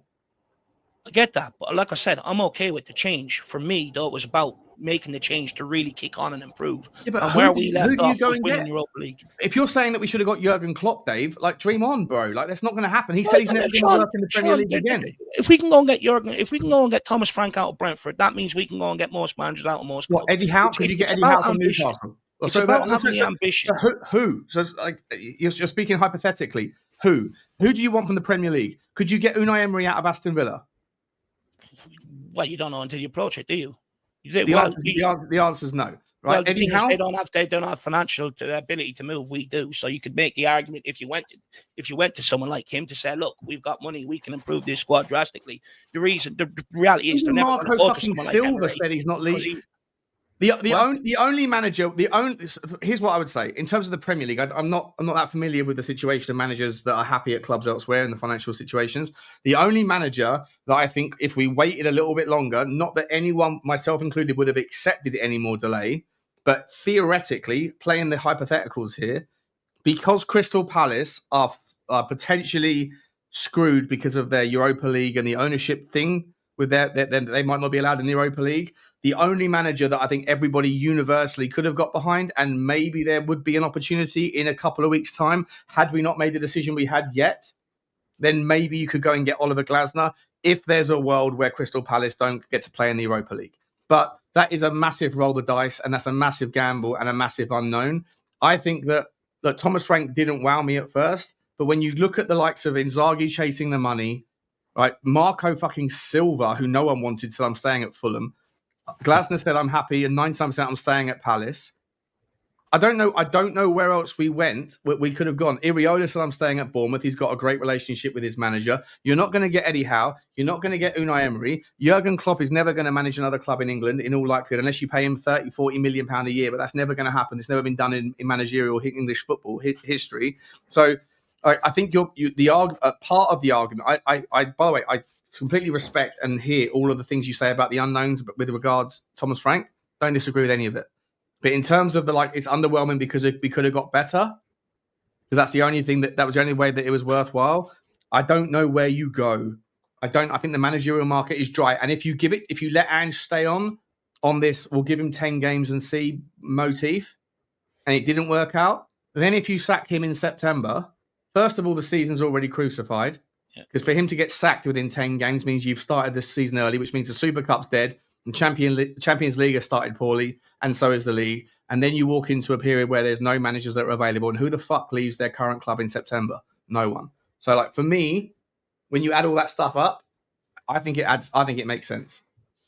I don't know. I think it comes down to ambition. I think there are managers out there on the market. Zinedine Zidane's floating around there, won 3 Champions Leagues with Real Madrid. You've got that guy, Michel, who's done a great job at Girona. He's brought them up. Yeah, okay, it's part of the City group, but he's helping them up from the second division into European football in Spain. There's lots of managers out there we could have went and approached. We just chose to take an easier route, in my opinion. Or else these managers don't want to manage Tottenham because they know they're not going to get the squad that they need to be able to compete. I think for Spurs' mindset, I think it was maybe just that Thomas Frank seemed like one of the safest choices. He was a guy that had Premier League experience. He was a guy that has shown that he can take whichever players he has available to them and improve them and work with what he's given and still finish respectably, in the Premier League. And then has shown that he can, to an extent, build some sort of type of, longevity and can, keep your team from really fluctuating, a lot. And I think that's what probably Spurs were excited by, was a guy that they knew would sort of deliver on keeping the club in sort of the positions that they just want to be in season out, which is basically inside the top 10. And I guess they're just praying that he can deliver, I guess, a trophy magically like Ange Postecoglou did. But that certainly is, an unknown. I think with Thomas Frank, it just seemed like a very, very safe choice for them. And then they also maybe didn't have to work especially hard, to try to lure someone else over. I think Thomas Frank as well, even in that High Performance podcast interview, he did sort of allude to the fact that, yeah, he would be open to taking an opportunity elsewhere, especially if it meant Champions League. So maybe they just knew that, the fact that they had Champions League, they could easily lure over someone like a Thomas Frank from Brentford, who had been at the club for a long, long time. And he probably at some point felt like, he'd like to try something else, and he doesn't have to leave London. He doesn't have to make a big move or anything like that. So I think it just worked for both parties. It was like a safe move for both parties. It's a safe move for Frank, and it's a safe move for Tottenham Hotspur. And it seems like that's kind of our MO, right? Is to go for kind of the safer choice than maybe the riskier choice. When it comes to Jurgen Klopp, he would have to buy him out of his Trivago ad, deals because he's doing so many advertisements at the minute with German media and whatnot. Artist T, member for 8 months, saying more getting knocked out by Wrexham in the Carabao Cup final. I think Artist T is probably delighted, Dave, with Ange Postecoglou being gone to Thomas Frank, coming in. And also I think Artist T has vouched for more pragmatic managers. And I think Thomas Frank certainly will be that for us. He is a guy that, like I said, is in a way a safer option, a safer choice. Look, like I said, I'm going to give him every opportunity. But the reality is, I feel like we're going to be here in 18 months' time, speaking about the same shit again and again and again, to be quite honest with you. Like all of a sudden now, look, I get it. People are trying to get behind Thomas Frank, and that's what I'm seeing. The reality is, if we're not winning games, everyone will turn on him. Everyone turned on Nuno. We can sit here and say, give him time. How long I've been preaching that message about giving a manager time at Tottenham Hotspur, to get all the ingredients to make it work. Now everyone's speaking that. That'll be gone within a few weeks once the season starts. And if we're not winning games, everyone will turn on the guy. You watch. Dark Sun G saying Frank got results versus Liverpool and the Blues. We barely do. Sam, that's the man that grew up in West London. Would be nice to not get pummeled by Chelsea like we kind of did under Ange Postecoglou, to be fair. Yeah, I mean, look, the stat is that we picked up 1 point in 8 games against Chelsea and Arsenal last season. In Ange's tenure, sorry. Like 1 point, and after that Emirates game where we got the point, it was like, oh shit, we look like we could be something again to challenge these pricks so that we don't lose every home and away game. And, in a season where there was a lot of turmoil, you at least won some sort of satisfaction, even if it's a small club mentality of beating your rivals or getting points against your rivals, and to just be the punching bag of other clubs was not fun, and it wasn't even just big teams for me. But yeah, I mean, I feel like Frank will be difficult for managers to know exactly how he's going to play, especially with a new squad at Spurs. Not necessarily in terms of us buying in new players, because I agree with you, Dave, and I think that the one thing I would say about your theory is that I feel like it falls. You were putting, at least to me, it seemed like you were putting kind of blame on the Frank appointment for us potentially not signing anyone. But for all I can remember is that we don't sign anyone anyway. And I feel like I couldn't honestly say to you that I think even if we kept Ange, that we would have made really big signings anyway. I think realistically, we would have probably signed the same kind of players because that's just the kind of club that we are. But then the one thing I will say that's different for me with this whole saga is the fact that, we've paid Ange 7 million effectively to leave with his European bonus. And then you go and spend 10 million at Brentford. I'm not that old, but I can't remember the last time we paid any compensation to get a manager out of a club. And so for me, that is a difference, Where's that money coming from? But that's kind of irrelevant at the same point, because it's like they're going to spend the money they want to spend. We can piss and moan and scream and shout all we want and demand better, but at the end of the day, it's their club. As much as it should be for the fans.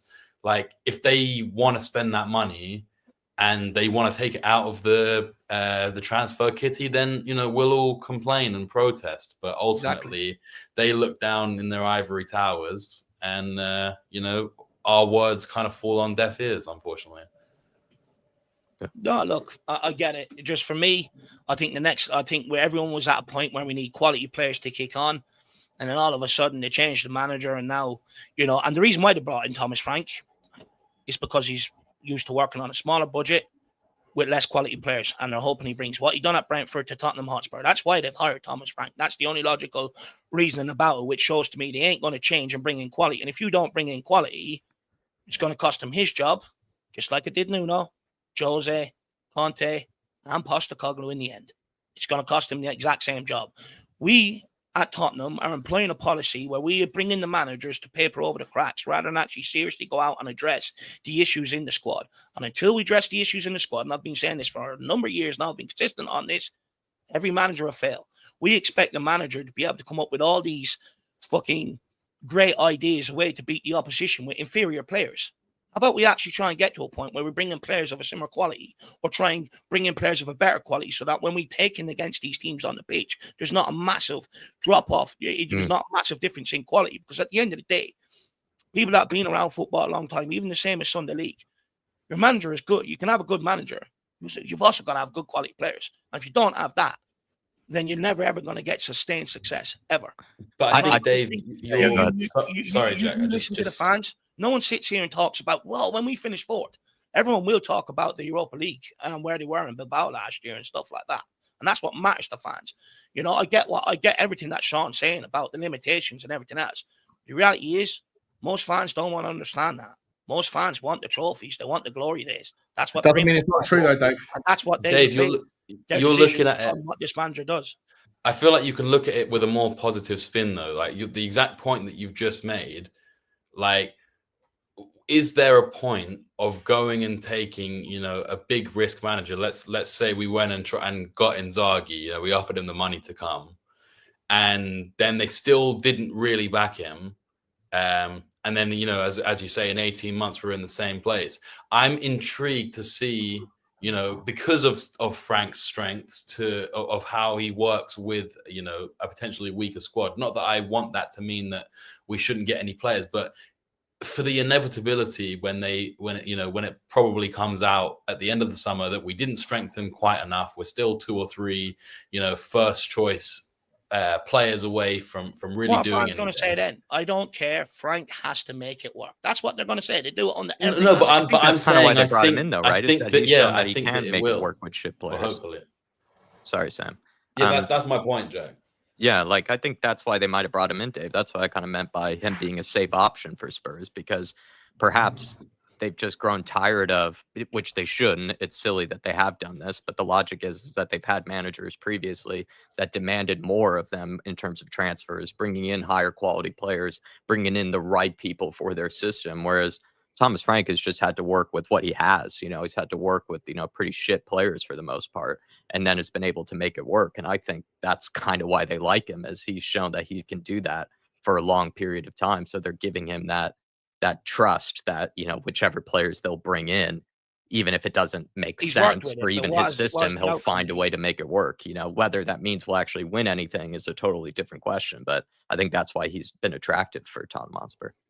Well, look, that's it's a sad case. I get it, but I think that's where my whole point comes in. Yeah, Frank has done a great job in that regard, but also what was the success he brought to Brentford? Surviving in the Premier League, great. Right. You know, but I've seen other clubs that have come up over the years, done that, and gone on to do even more. You know, like get European football, stuff like that. You know, I don't hold it to a high regard. My whole point has been in general for years, it really doesn't matter what manager you got in the dugout. If you don't have a decent squad to try and compete somewhat on the pitch with what you have to compete against, then we're going to be back here again. And I think people need to realize I'm coming into this of the opinion that the squad is not good enough, regardless of the manager. How many players? I think where other people are coming into this, they're of the opinion that this squad is a lot better than what it's shown last year. And I added Thomas Frank's tactical nous and stuff into it. He can take it to greater heights. I'm not of that opinion. I'm of the opinion that the squad is not as good as everyone makes it out to be, and that it does need drastic improvements. How many players? I think it needs 4 or 5 quality players for sure. So 4 or 5 quality players is not an entire rebuild, right? So you're therefore saying that 20 people in the squad are good enough? Well, to a certain degree, yeah. But I think like the quality I'm talking about, to be able to push above 17 straight into the first team, which means some of your first team then players are on the periphery, and that's how you fill out your squad and make a very good competitive squad across the board. Is our squad this season better than our squad last season? No, I thought we had a piss poor transfer window. I said that going into the summer. Who was better that left the club? Well, how many people are calling for a CDM? I mean, Højbjerg would have, filled the role there nicely. Not in an anxious system.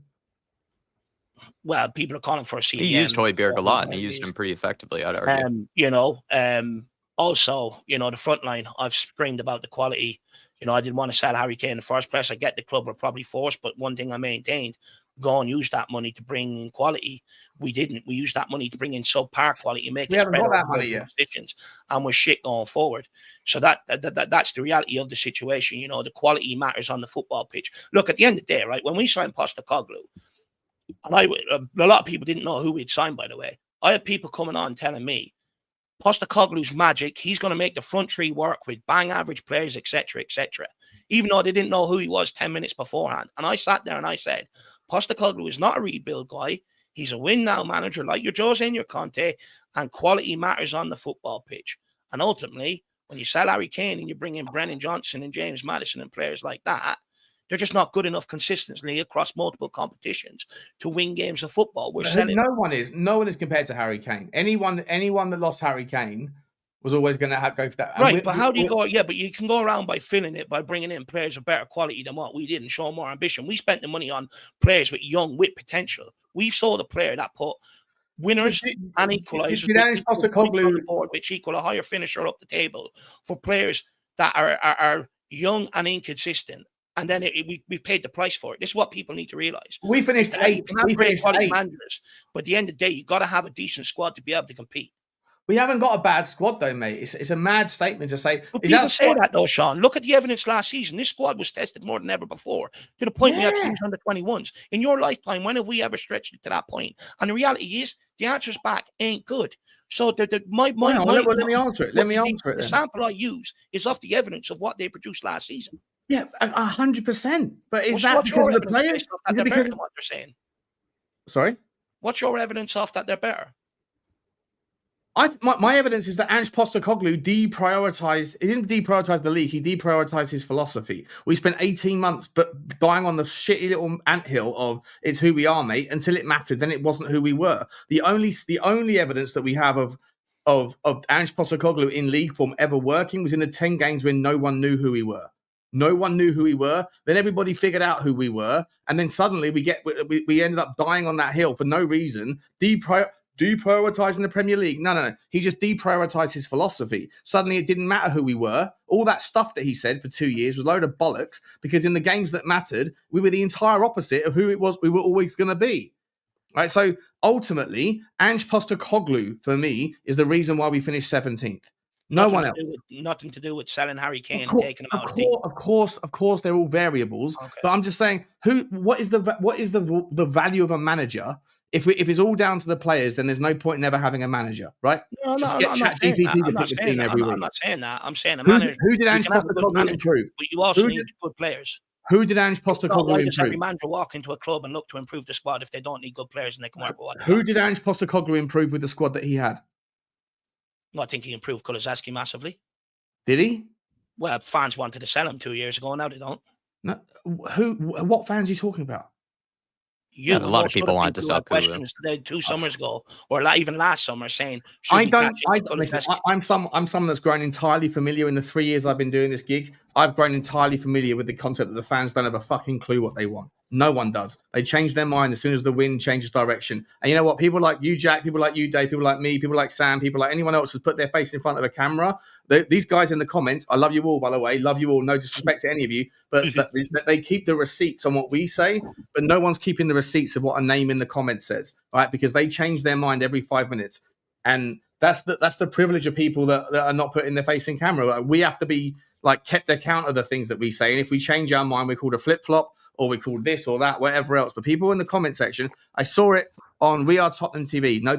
This is no disrespect at all. This is absolute love to them. But every single person in the build-up to the to the Europa League final was calling Sim a fucking idiot for 6 months because he stood by his guy. The second that we won, all of a sudden Sim was a legend, and anybody that came on and said that Ange needed to go was toxic, was poison, was a cancer of the football club, and fuck you shitty little content creator. I saw every single person that went on to his stream, from Stelios to myself to Sava to Johnny. I'm sure you guys did as well. Every single person that went on there, if they said, sorry, Ange needs to go, all of the people that were calling Sim an absolute bozo for the last year suddenly were calling everybody else the most toxic people in the fan base. So when it comes to the evidence is in the fan base's opinions, I take absolutely no stock. I hold no value in that at all, because the fan base changes their mind whichever way the wind is. You asked me a question, I answered it though.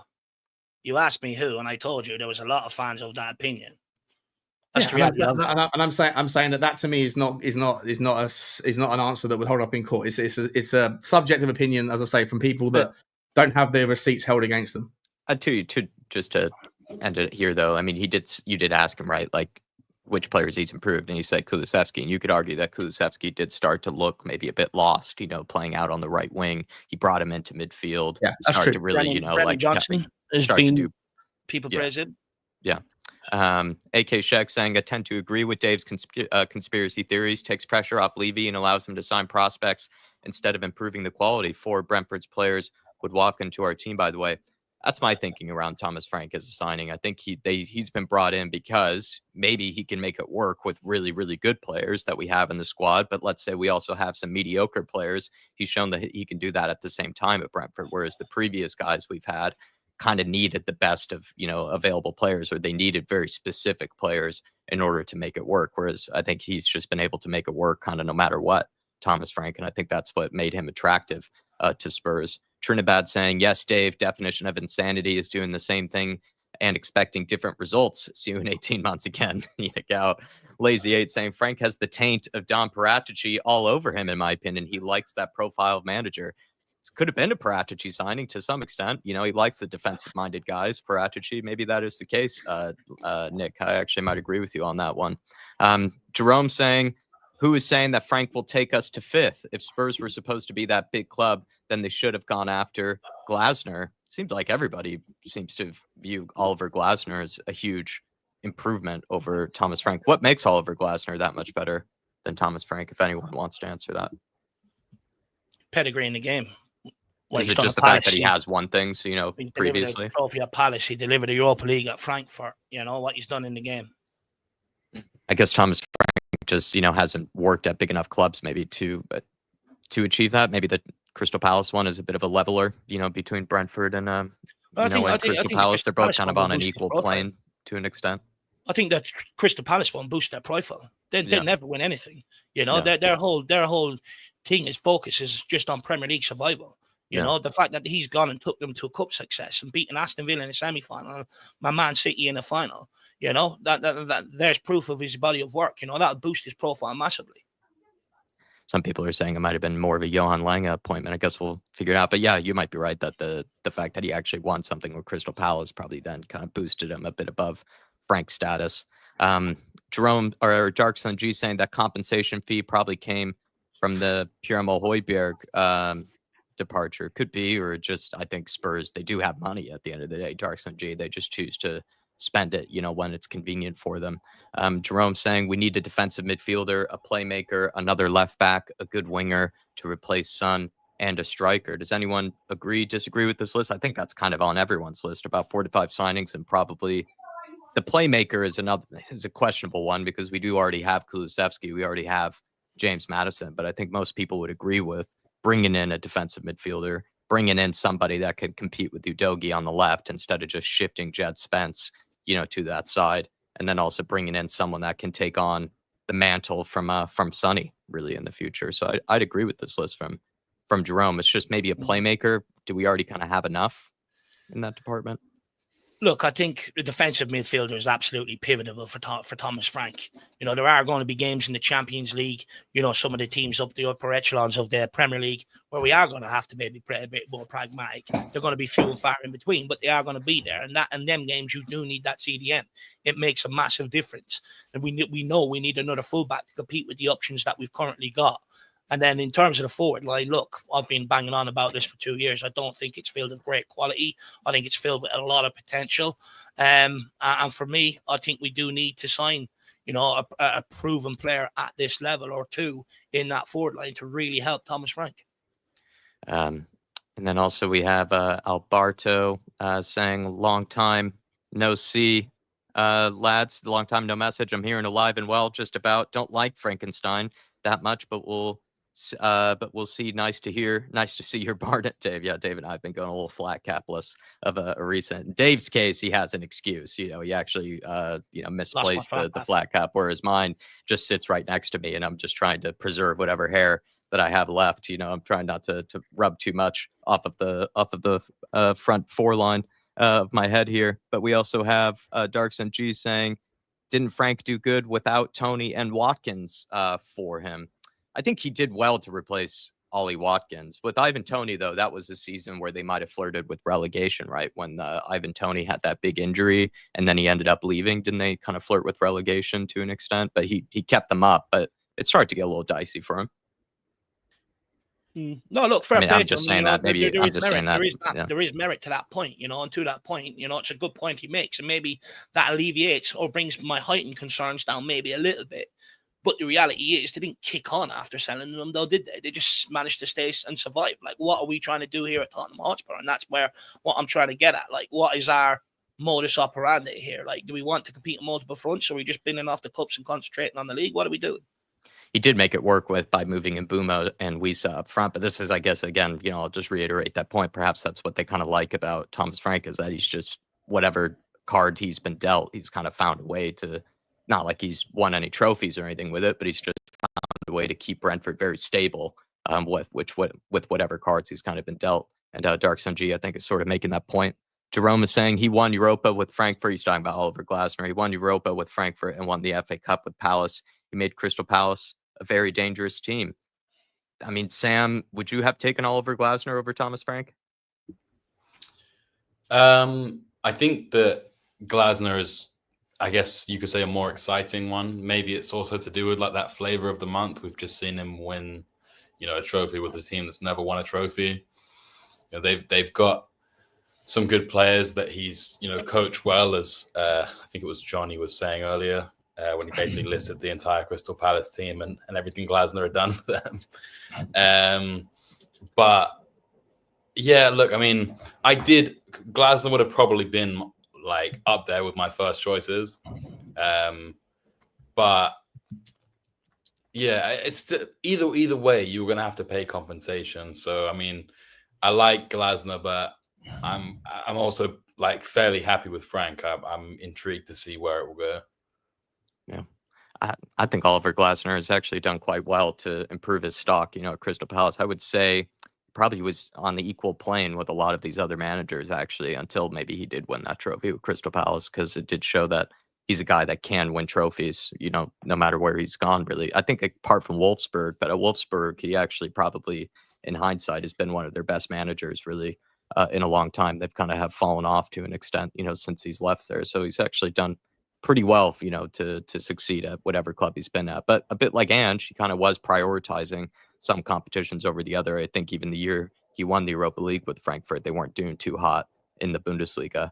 Darkson G saying on Jerome's super chat, instead of a Cam, rather have another left-sided center back. Johnny, I mean, Ben Davis, though, has been signed on a new contract extension. So are they really going to be after a left-sided center back? They have Vuskovic. They have Dragusin coming back from injury. Danzo. We have so many center backs to pick from. I'd be surprised if they brought in yet again another one. But I guess with a back five, maybe you need as many center backs on the books as you can. I don't think we need one unless we sell Romero. I think we got enough, and I think with a deeper line, I think Vuskovic is going to be really interesting next year. And I'd like to see even Ash Phillips get a chance in pre-season. I don't know what pre-season is going to tell us, right? Just to scoot the conversation to a different area of the pitch for a second, if you don't mind, Jack. Yeah. A question about the centre backs. I don't think we need one, but what I do think is wild is that the fans. I've been saying this all day, all week actually. The fans seem to be determined, and the club seem to also be focusing on a winger, right? Whether it's Eze on the left that can play creative, whether it's Mbeumo off the right, whether it's Leroy Sane, today it's Semenyo, whatever else, right? Can we just go through how many fucking wingers we have in the club right now? Right, you got Manuel Solomon, Brennan Johnson, Mikey Moore, Yang, Son, Richarlison, Odebear. Yeah. Tell if he stays around. Possibly Jamie Donnelly. That's 8. Decky, if you consider him still a winger, that's 9. Yeah. And Brian Hill, that's 10. Right? That's 10 wingers that we have, plus Matisse Tell that's looking likely to be signed for some valuation. That's 11 wingers, and fans are desperate for us to sign Eze and Mbeumo or Eze and Semenyo. That puts us up to 13. For a guy that when he doesn't play a back 4, he plays to a back 5, but not a 5-2 3-2-3 or a 3-4-3, however you want to think of it, he goes to a 3-5-2 or a 5-3-2. Yeah. So how on God's green earth are we supposed to get two new wingers in when we already have 11 on the books? Like, you can make the argument that you don't sign Tell. Okay, that's 10.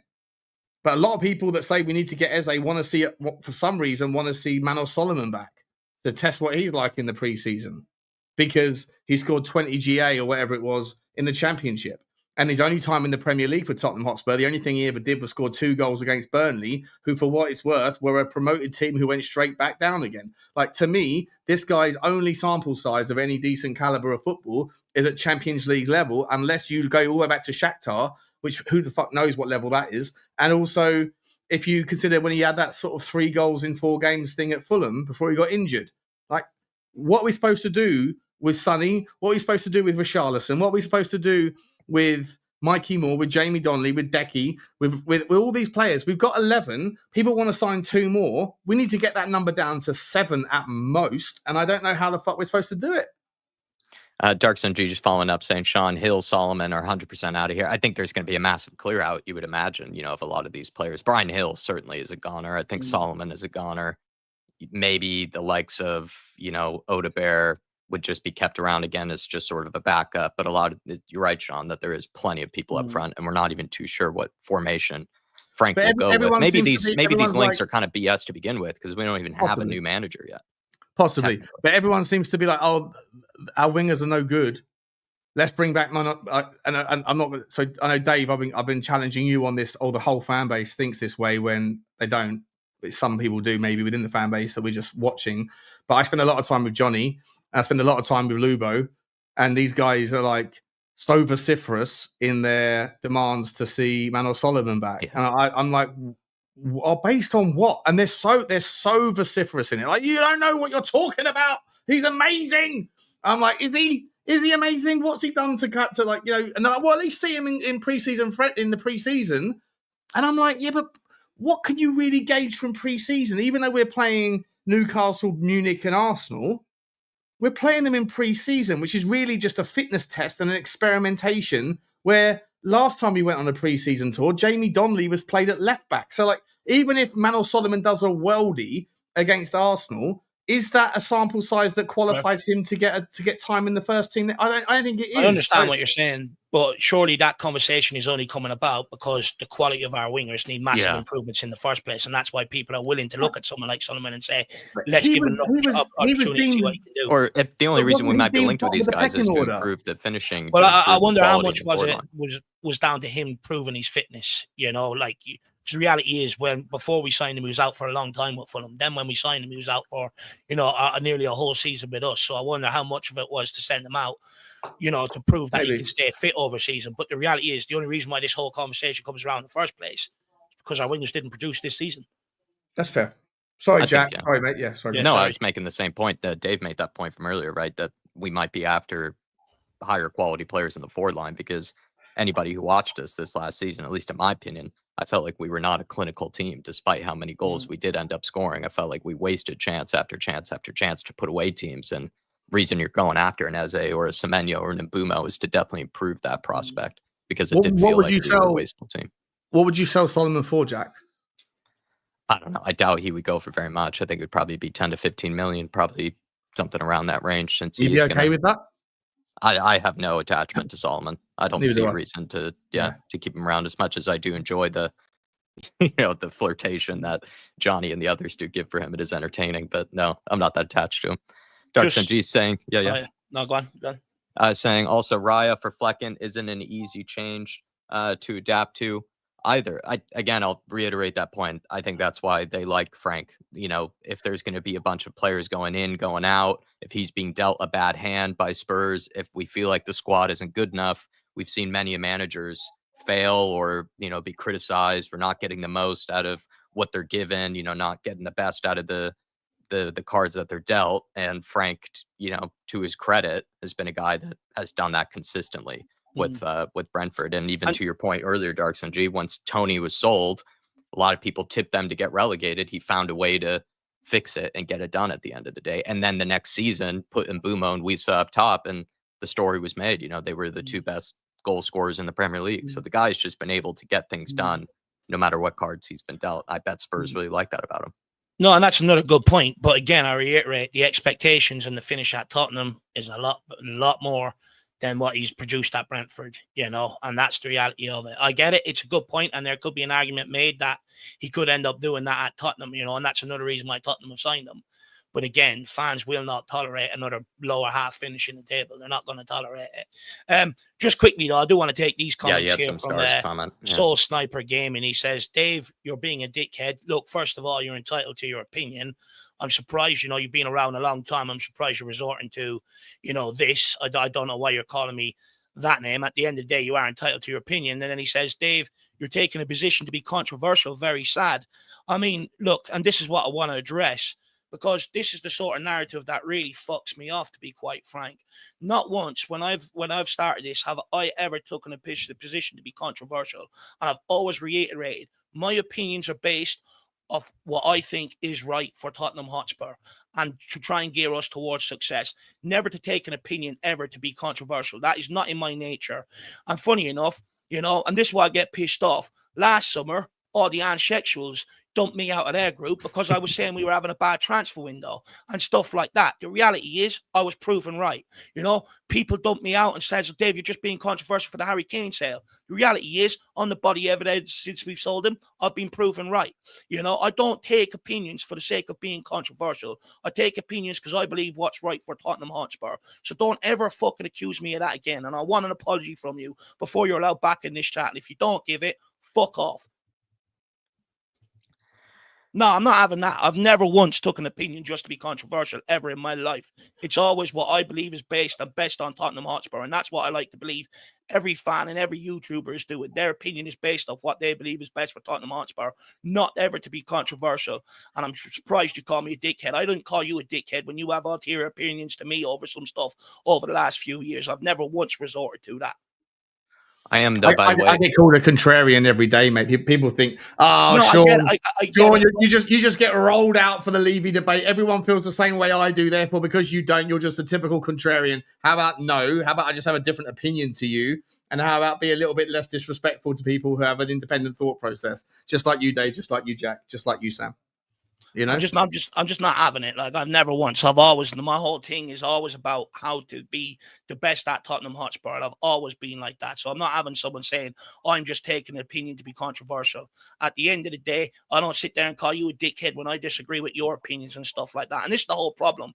Anyone that thinks, you know, oh, Dave, you're just being negative for the sake of being negative sake. No, I just don't see the way forward with Frank. So instead of resorting to just name calling and stuff, actually try and help Frank by actually giving me reasons like Dark Sun G has done and stuff like that to actually try and help me get behind Frank rather than just sit there and go, you're this, you're that. Because at the end of the day, it doesn't do anybody good. It doesn't do you good, and it doesn't do me any good. So if you've got a problem with my opinions on Frank, how about address them like an adult?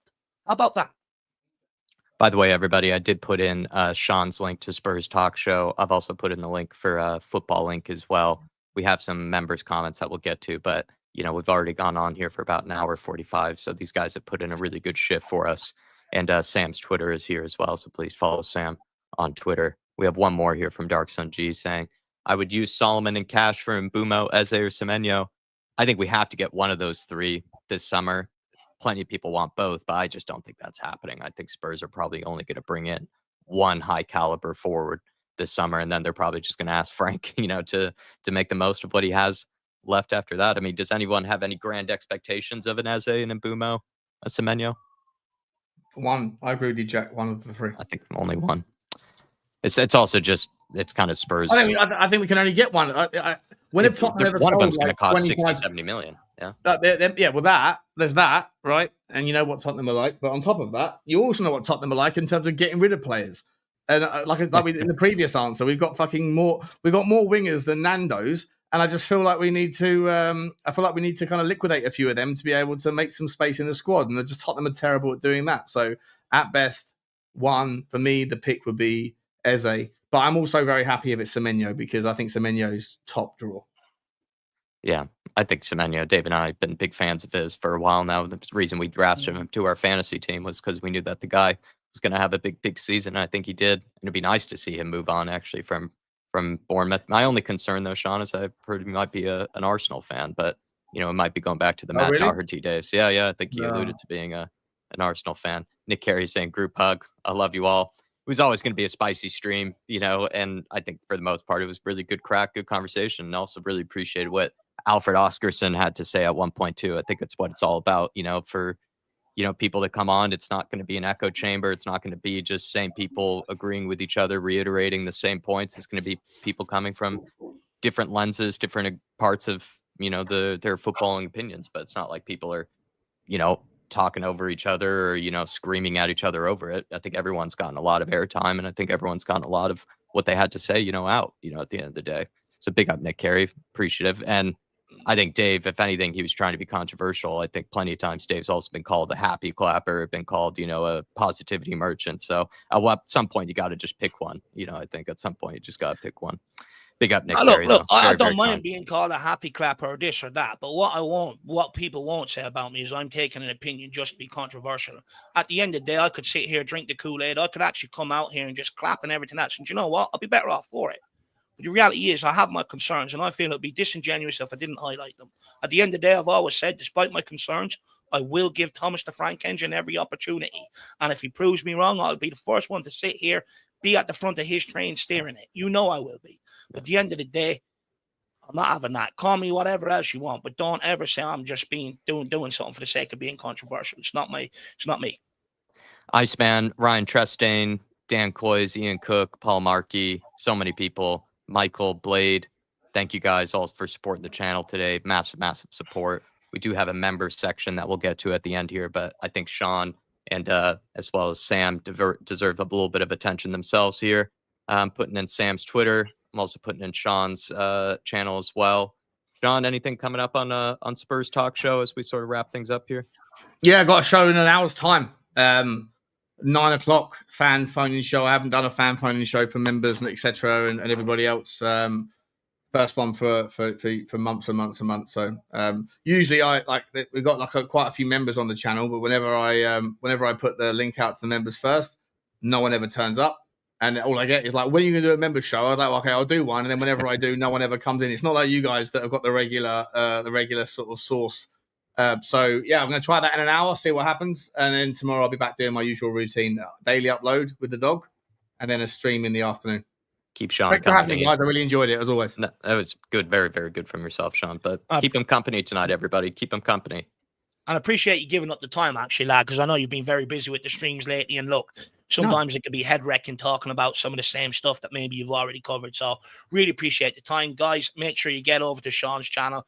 If you are a member, make sure you get on the fan show and air your concerns or your praises for Thomas Frank. That's what it's all about at the end of the day.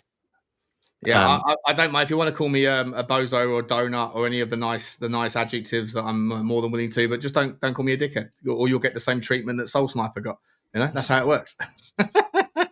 Just be nice. Be nice in your criticism. That's fair enough. I don't want to fall out with anybody. It's just when I see something like that, I just can't help it. Yeah, no, I feel the same, mate. I feel the same. It's unnecessary, completely unnecessary behavior. Sam, give yourself a little plug, please. Yeah, I mean, if you want to see me occasionally calling out certain sections of the fan base, no one in particular, because I'm not that guy, but for certain things and.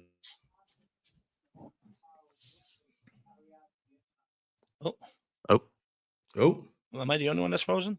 No, I think just when he just horribly timed. Just when he was going to talk about. Are the comments supposed to be on the screen? Yeah, these are like members' comments that we get to at the end of the show. Gotcha. Yeah, we're going to individually rip apart each of these. No, these are these are members' comments.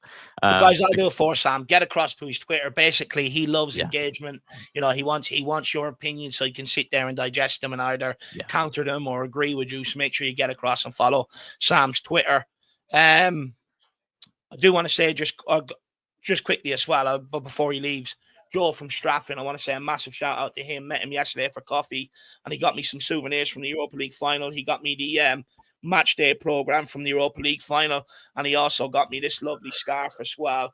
To commemorate the final as well. So big up Straff and Joe. I really appreciate the generosity and the kind words. Him and his brother made it out. 130 years between them supporting Tottenham Hotspur. Absolutely incredible. So big up, Joe.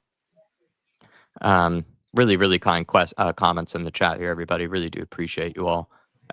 Sam, I think we gave your Twitter a plug, but maybe finish off what you were going to say there. But terribly, terribly timed, to see your. I know.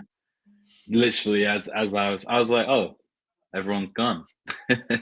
No, I was just saying, you can find me on here on Tuesdays, sometimes Wednesdays, sometimes Fridays if I get forced into it. Or you can find me on. There's a couple other things in the pipeline that I've got coming up, but I don't know enough about them yet to big them up yet. But watch this space, and you'll see me around, hopefully. And then we had a super chat come in from Blade68 saying, looking forward to see what Frank can do. Come on, you Spurs. Thank you for the kind support, Blade. Really do appreciate you, sir. And listen, I'm excited just to see, I think, another crazy roller coaster season with Spurs. Just when we thought maybe there would be some type of stability by keeping Ange. Spurs have rolled the dice once again, but I think they have gone for a very safe approach with Thomas Frank. I don't think there's going to be any drama around the guy. It's just I do have question marks maybe over, can he pick up from, the work that was left behind by Ange Postecoglou? Can he actually, take us on a trophy run, Thomas Frank? Because he's shown he hasn't done that with Brentford. I'm not sure if anyone would have ever expected Brentford to ever go on some trophy run, but we'll see what he can do at Tottenham Hotspur. And he did say, in that interview on that podcast that he did want that opportunity at some point in his career to manage a Champions League club and see what he can deliver. And now he has that opportunity. So we'll see if he can take it with two hands, Blade. And then Jerome saying, let me clearly tell everyone that Dave is frustrated because he is sick of this every 2 years and wants the club to get gone. I kind of just made that joke without even reading Jerome's super chat. Yeah. Look, the reality is I've aired my concerns now. I'll still bring them up from time to time, but the reality is, once tonight ends, tomorrow goes, I'm all behind Thomas Frank trying to see what he wants to do. At the end of the day, I'm one of them. I will air my concerns, but I'll give him every opportunity. By no means am I writing off, but I just think it's right to have these concerns. Managing Brentford and managing Tottenham Hotspur are two different animals altogether. The job requires complete different things to at Brentford and stuff like that. So, but look, like I said, once tonight finishes, I'm up tomorrow and I'm fully behind it. Dave's already getting ready to put on his Thomas the Tank Engine outfit for Halloween. Wait. Jerome, you're going to say, sorry, just quickly, rather than Thomas the Frank Engine, it's going to be Frankenstein, mate. It's alive. Dave's love is alive. Look, me, I'll find some songs, find some good movie quotes and all that I can incorporate into the Frank. But look, I'm not quite a Francophile yet. Anyone that is, please give me reasons to get to be one. I already like Thomas Frank for the fact that it's easier to come up with nicknames for him than it was maybe with Ange. Even just I'm loving Skinny Frank instead, has really made me, crack up, a lot. I have been liking him for that reason. Big up Jerome, though. I think, I think a lot of people would agree with what you just said there. And thanks for the generous support today. And I just think now is the wrong time after winning the Europa League. I just think that now is the wrong time to be going through a rebuild, stabilizing and stuff like that. I just want to kick on. Look, at the end of the day, I'm fat, I'm overweight, I'm unfucking healthy. I don't know how long I have left to live. I understand what Sean says about the finances and everything else, and I really do take it on board how hard it is to win. When I think about how long I've left on this planet Earth and the day I had out at the parade and stuff, I want much more of them before I die, and that's just where I'm at. I'm sorry. Get to some artist teas here, and then Sean and Sam, you're welcome to go at any time, but you're welcome to stick with us as well. It's just I know he demanded that you guys answer some of these. I'm just trying to figure out which ones. I think he said there was one specifically for them, and then we'll let them go because Sean has his fans. I've already asked a lot of them Sam tonight. has dinner to get after work. Yeah, we're already in trouble here, artisty. Last question: what's everyone's meal plan besides Sam? We all know it's fish. Was there? I'm trying to read quickly here, but I can only read with one eye sometimes. He asked me the second one. I think was for me. A few months ago, Sam said his dream was that after winning us the Europa Cup, the ideal situation for Ange would be thank you, but fuck you, and he rides off into the sunset onto his kangaroo. Now that that has actually happened, do you feel the same way, Sam? I only quickly read it as you were scrolling through, and I didn't see the bit where he said about the kangaroo. It's like, that's a very good memory to basically quote me exactly if he didn't write it down. He's got the receipts, like Sean said. Yeah, exactly. Yeah, look, I mean, ultimately, I think it was the right decision to get rid of Ange. Whether it was the right decision to bring Frank in or not, obviously, we'll have to wait and see. I'm optimistic that Frank can be decent for us. Whether or not we see immediate success, I think that's another question. In terms of like Ange leaving, look, you never really you clamor for people to lose their jobs, and then it happens, and you actually think about it like you wanted someone to lose their job, like, you know, it's not nice. And also the fact that he was fired on the 2-year anniversary also left a bit of like a sour taste in my mouth. But I think that, I mean, I theorized that the reason that they did it on the anniversary was something to do with some sort of compensation package that they were allowed to, you know, it was significantly cut in order for them to wait this long to make the change. And having waited that long, not to at least give him the day of like, oh, congratulations, you've done 2 years, and then say goodbye like the next day. So I don't feel great about it. But at the end of the day, I think that the club needed to change. Thank you for the trophy. It was one of the best days of my life, but we need to change.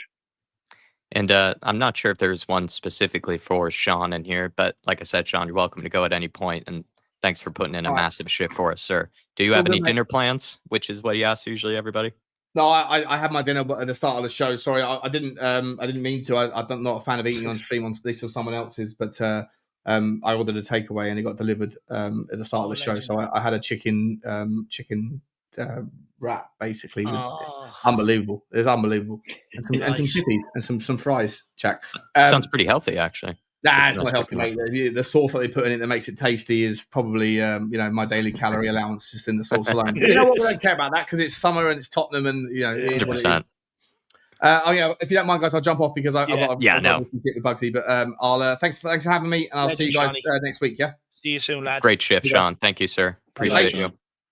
Please, everybody also as well, go over to his fan show later tonight. Go check out his fan show. And Sam, you're welcome to go at any point if you would like to. Yeah, I'm just, I didn't eat lunch today, so I'm actually pretty starving. And to answer Artist T's question, I'm actually going to make some steak. Oh, I was going to say, those fish fingers are getting cold, Sam, but it looks like, the steak is on for, I might have some steak tonight as well. I haven't really got any sides, so I was thinking of just doing like some mushrooms, and maybe I'll do some egg, uni style. Put it on a cutting board, and then you'll turn into a fitness steak. Sounds lovely. Yeah, a little scrambled egg because I can't really make anything else. Yeah. Every time I try and make an omelet, it ends up as scrambled egg. So big up, man.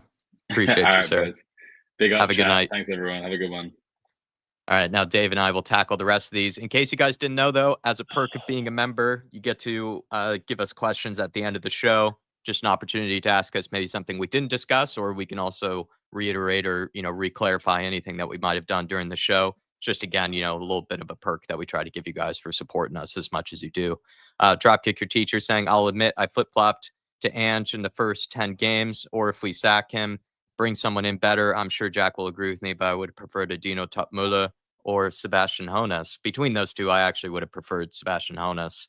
I think he would have fit kind of the Spurs play style, to be honest. If we want attacking football, I think Sebastian Hoeneß would have really provided that for us, Artist T. Whereas Dino Topmuller, you could maybe say he's more similar, in my opinion, to like kind of a Thomas Frank or like a Glasner, where he can kind of switch it up, and is a bit more tactically flexible. Whereas with Hoeneß, it would have been really, fun, exciting attack-minded football. So I might have preferred him, even though I prefer defensive football. Like I've said before, it seems like a lot of Spurs fans do prefer an attack-minded brand of football. So if that stays consistent, then I think Hoeneß would have been better. Do you agree that this window is shaping up to be worse than last year's? I have a feeling we won't bring in any top sightings. We're already linked to teenagers. Dave? might be a little too early to already say it might be the worst, but maybe a month or two, maybe Artist could be proven right. But I don't know. We started off slowly. I've said that to you behind closed doors a few times. That my only frustration is it feels like we're once again starting off a bit slow. Yeah, look, look, it's way too early to judge the window. You can't judge the window on what you haven't done, even though there's still a lot of time left in the window. But I think the fact that, the logical conclusion under Ange or moving forward in general was to bring in quality players, especially if they were to bring in another manager, who I would have wanted of gravitas, would be to bring in top players. I think the fact that they've gone to someone like Thomas Frank stinks to me. They're going to continue on this transfer policy of buying young and looking to develop. That's what it stinks of, because that's what Thomas Frank managed to do at Brentford. So I think that's what we're doing here. I think any links to likes of Eze and Buemos and things like that, I think they're gone out the window, to be honest. Yeah. And then also, anyone else agreed that it's a bit hypocritical the same way people wanting Frank are the same ones that complain about boring football? We actually had a question on that for tonight, Artist. We just didn't have time for it. I'll probably, if anything, just put up a TikTok or a short about it because I 100% agree, man. My slight frustration is that everyone is kind of painting Thomas Frank in a much better light than they did the likes of Jose, Conte, Nuno, who, in my opinion, were quite similar to Thomas Frank in that they play a very pragmatic, defensive-minded brand of football. And they also, in my opinion, have better CVs and better achievements than Thomas Frank has ever had. Yet somehow it seems like Thomas Frank is being given a lot of love and, a lot of positivity, maybe as he should, because he's done a great job at Brentford. But, if you look back at the treatment that Nuno was given, even before a ball was kicked, people already were chasing Nuno out the club before we even, started off the Premier League season. And the same thing with Jose and Conte. People are still to this day, kind of lamenting about how much they hated those guys. But in my opinion, I don't think Thomas Frank, I easily could be proven wrong, but I don't think Thomas Frank's football will be that dissimilar to what we saw to Nuno or what we saw to Jose and Conte. But it seems like maybe people have changed their minds now after a few years, that they would actually be happy to go back towards that sort of brand of football. I agree. I think it is a tad bit hypocritical at the end of the day. He's saying, "You all right, Jack?" The short you posted, it looks like you're on the verge of tears and were being held hostage when a gun pointed at you. It looks like you escaped. I probably just look like that most of the time, Artist T. Baggy-eyed, upward camera angles, staring up my nostrils. I think that's just how it mostly looks. It's just my resting gunpoint face. Do you still think there's be a scenario where Frank has been to early season Nuno style? I think getting knocked out by Wrexham in the Carabao Cup final on top of bad football. Dave, I mean, that's a crazy conspiracy theory from Artist T, but I don't mind, crazy conspiracy theory saying he could have a similar time, span to Nuno. Look, that's my biggest concern, that I think that could be the case. But look, like I said, I'm not going to judge it until I see preseason and see the start of the season that we're making and see what we're doing. At the end of the day, I just felt it was right for me not just to go along with the happy clapping and drink all the Kool-Aid. I thought it was right for me to air my concerns. I've done that now. I see what we do moving forward. But that's one of my biggest fears. It could end up exactly like that. Look, reality is if you allow him to bring in his coaching staff, he has a chance. If you also double down and you bring in quality players, he has a massive chance. If you don't do that and the guy finishes mid-table, you're setting the guy up for failure because the reality is Spurs fans won't tolerate that. 100%. Can Frank get the best out of players like Maddison, Son, and Bentancur? With Sonny, Dave and I have made this quite clear. We're not so sure whether he's even going to be here for this next season. There's a decent chance he actually could be sold. With Maddison, you'd liken him to probably playing in a similar position to what Damsgaard played, at Brentford, being kind of the creative kind of midfielder, or even like a Matthias Jensen, even though Jensen kind of would move about, I would say, a bit more than Maddison. You could see Thomas Frank, getting a lot out of him, actually. I think Maddison should be fine. And then Bentancur has shown he can play well under different managers. He did well. He was a beast under Conte in that two-man midfield in a back five system, but then also showed that he can take the number 6 role in Ange Postecoglou's system. So I have no worries for Bentancur, absolutely none. Which current Spurs players are not suited to Frank's style? Full Amorim and pulling players out, making it clear they aren't good enough. Dave, anybody that you see could be shown the door by Frank? I don't think it's down to style of play. I think Basuma will probably be one of the first ones showing the door just because of the way he lives his life, and stuff like that. I think that, he'll be showing the door. I think with Thomas Frank, he requires dedication, hard work, sacrifice. Basuma's not that sort of guy, so I think he'll be out the door. Yeah, I'd agree with Basuma. Who finishes higher next season, Tottenham or Brentford? Well, you would hope Tottenham Hotspur, right? If not, we made the wrong choice. That'd be a right? big failure. That'd be a big failure, you'd say, if he doesn't finish higher than Brentford. You flip flop, Dave. You would always say top managers know how Tottenham is ran. Then that our cycle of sacking managers will put them off. That sacking Ange after the Europa is a bad look. If that's the case, why would Klopp come? Yeah, it's a fair point. But I mean, like you can say I flip flop. I'm not flip flopping. I'm highlighting that, the way we operate turns top managers off.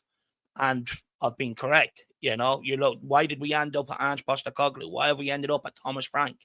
And are there, people would argue Postecoglou wasn't right for the football club. And I'd make the argument I don't think Thomas Frank is. So the reality is, I think it's not about flip flopping. I think there's merit to my argument. Unless Tottenham change the way it's run, we're going to keep ending up at these sort of managers and we're going to keep being here in 18 months' time. Mhm. And I don't call it flip flopping. The reality is, I've highlighted it and we're here every 18 months. So that's not flip flopping. That's me being consistent and me saying, in order to stop going after managers like this and actually go after managers of gravitas, there's certain things in this club that need to change. And I'm going to highlight it whether people like it or not. And then he also says, I mean, there's also every chance that we can try to break that cycle, right? If we can try to learn from these mistakes of, sacking a manager every 2 seasons, not giving them the time, not giving them the backing. It'd be nice to know if we could break that cycle eventually. And then by doing that, we could eventually attract more high caliber elite level managers. It's not like we're conditioned to that cycle, for forever, for the rest of our lives. You'd like to hope we can break it. Spurs Conrad saying, good evening, guys. Hope you're both doing well. Honestly, if we are going to be in business of being patient with managers, then yes, why not? I get it. But Jack, how many times have I been saying this how many managerial appointments have I been saying patience and no one's wanted to show it? Now, all of a sudden, we bring in a guy like Thomas Frank and now people want to show it. Why wouldn't you show that under Conte, Jose, who have shown that if you give them time, you give them the right investment, they will deliver all the trophies that Spurs fans want? Why is it this guy who's never won anything that everyone wants to give the patience to? Well, if my memory serves me correct, I think a lot of people said something similar to Ange, right? A lot of people are like, listen, first season, just get inside the top 10, maybe a little cup run. But they were saying, it's a project, right, under Ange Postecoglou. But then, we were pretty quick to say, get him out, Yeah. right? So it's all something we tend to say.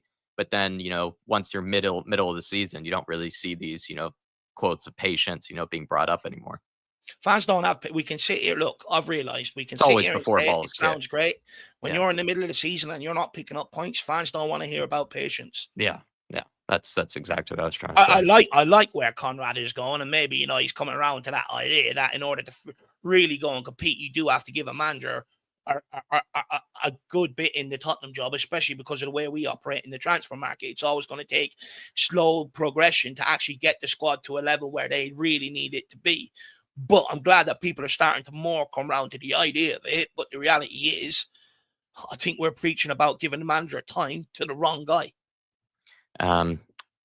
Paul Connor saying, good evening, guys. Hope you're all well. With Frank coming in with his backroom staff, do you think this will help Frank settle into the role? What do you think Frank will bring to our youngsters we have at the club?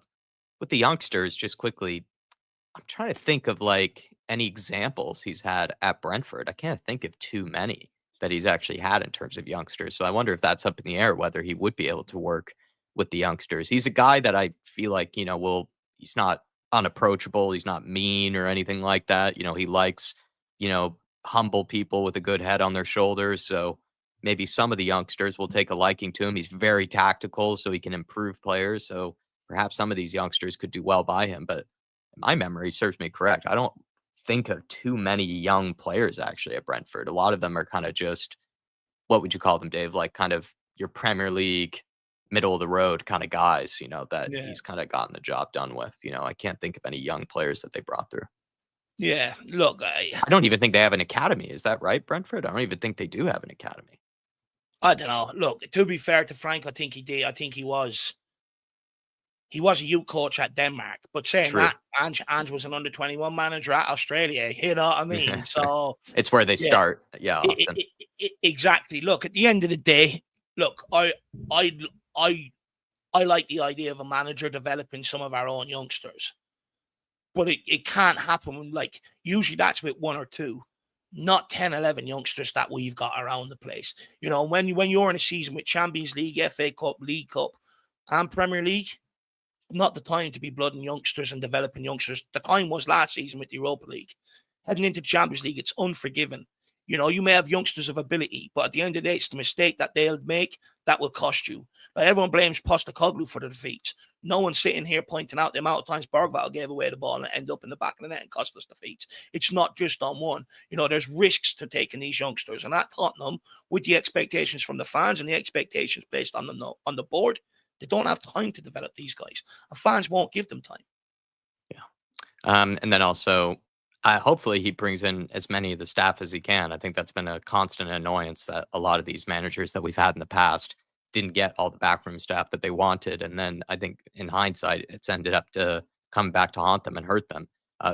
Think of Ryan Mason, for example. They've always been forced to have Ryan Mason as their assistant. So the fact that he's left hopefully gives an opportunity for Spurs to finally give what the manager wants in terms of backroom staff. But I haven't seen any news yet, other than I think a guy named like Justin Cochran. You know, again, that was a question we had for today, but we didn't get to it. But and then but look, also on that, Georgson, I think, is the other guy, Dave, set piece coach that they might bring in. Well, look, I mean, we need one of them badly. You know, anyone's better than fucking Ryan Mason on set pieces and shit like that. But look, when it comes to the coaches, the whole idea of bringing in the coaches is, instead of Frank having to come in, bring his coaching team in, teach them what he wants, then watch them on the training pitch, critique them, and get them to a level he wants them to be able to train the players at and get the messages across. It's just handy to bring in his staff who already know exactly what he wants, what he expects, and get them out there working with the players. That's the importance behind it. If you don't allow him to bring in his staff, we're not going to be up to scratch as quick as we need to be. Jake Keaveney saying, Jack, do your homework on your raw on every element. I'm not sure what I've gotten wrong, to be fair. And I think Sean is saying that I'm in fact right that Brentford have gotten rid of their academy. I'm pretty sure they don't have one. So I was only just stating the point that, you know, maybe I just can't think of any super young players, you know, under the age of 20 that he's actually had to work with, you know, at Brentford. That's my point. Not even making, I think, that controversial one, to be honest, man. Ryan Trestane saying, big up, Dave. And how much time will this fan base give Frank? I'm going to give him the whole season. But can the fan base do the same? I don't think they will. This is hilarious. One thing I'm not doing, considering how much he hated Ryan steer the narrative. And this is what I talk about, you know, hypocritical and shit like that. The real unrealistic demands he placed on Ange Postecoglou from the very beginning and didn't give Ange a chance. And now he's sitting here preaching giving Frank a chance. I'm sorry. I'm not letting people like Ryan steer the fucking narrative around this one, especially when he tried to, you know, I'm not doing it. If you're not prepared to give one manager a go, stick by it and place the same demands on the new manager walking in the door. Because if not, then there was no point in you going after the manager the way you did. If we're talking about, you know, demands and standards and shit like that, well, hold them standards and place them on Frank. He needs to win the Champions League this season, Ryan. He needs to win. Gone because it's in the name of winning, and then sit there and say, let's give a guy a chance, stability, all this bullshit. I'm not having it. I'm not having it. He needs to win the Champions League this season, Ryan. He needs to win the FA Cup. He needs to win the Carabao Cup, and he needs to win the league, and then he'll be happy. Yeah, but yeah, even that one, I'm confused by Jake Keaveney's comment. Even I got that one right with Georgson. You know, even perfect pronunciation for myself as well, if I do say so myself. But that was always going to be a long one, Dave. It's always going to be a good one. I actually think everyone got their say. Everyone got a lot out. We didn't even get through all the questions, but I do feel like we got a really good conversation from everyone today. Thank you also to all the members for all the support today. We had huge milestones that people reached, people getting close to the 40-month mark. There are plenty of people that I know that are past the 40-month mark. Thank you to Jerome, Dark Sun G, Aoz for Left, Fantasy Mutt, you know, you guys, you know, also becoming members and just supporting the channel. Huge support today. A lot of people in the house as well. We really do appreciate it. Anything else you'd like to add, Dave? I mean, it was always going to be a good one. You know, there are plenty of people from different angles on the Frank situation. We have Francophiles, we have Frank unsures, we have people that are not sold at all on Frank yet. So it's going to be a good summer of a Frank conversation. But we also have tomorrow, everybody, a video, maybe a bit of a palate cleanser. We already had a bit of a palate cleanser today, just in terms of the the clear out at Tottenham Hotspur. So if you haven't seen that video, check that one out. We also tomorrow have one about the contract situation, about a lot of players that Thomas Frank has to decide the future over. No, 100%. 100%. Look, at the end of the day, guys, I was dreading this stream because I knew my opinions wouldn't be popular. I know people want to tune in and hear all the positivity and, you know, all that sort of stuff. So I was dreading this one to a large degree. But look, at the end of the day, I urge, if there's many people, probably not many, but if there is people out there that feel like me, I do encourage you. Let's give Frank every opportunity to succeed, despite maybe, you know, how I feel and stuff like that. Let's get behind it and let's see what this guy can do. But I want to say a massive thank you to everybody who's come in today. You know, there's this new crown system in the chat. I have to look into it and see exactly what it entails, and I'll let you guys know. But look, I want to say a massive thank you to everybody, you know, like King Hoddle, who's always in here along with other people, you know, all the subscribers, all the people who contribute in terms of memberships, super chats, all that sort of jazz. A massive thank you. I am underwhelmed by the appointment. Don't berate me in the comments. Actually give me reasons to try and get behind it. I am not closed-minded on this one. I just have concerns. I need to hear good points like Dark Song G brought up. That maybe alleviates some of them concerns. That's the way forward. Let's not chew the heads off each other. Let's move forward as one fan base, and let's see what that can do. All aboard the Thomas the Frank engine here, everybody. Get ready for it. We'll see you all very, very soon. We'll see you all tomorrow. You know, more content coming out tomorrow. Definitely probably even another live stream. I think we might, if the announcement actually is official from Spurs tomorrow, there should be a Twitter Reacts coming out as well, which I know you guys will all enjoy. Should be a lot of fun. Choo-choo, says Emmanuel. Exactly right. We'll see you all tomorrow, everybody. Thank you for all the support. Davey Shire, good to see you as well, sir. Nice and late as well. Hopefully you enjoyed the show. Big up to you, my friend. Thank you, guys. Love you all. See you all tomorrow. Choo-choo, Thomas Frank. He's in the house. Frank time. Frank time. Frankfurters. Get him out, everybody.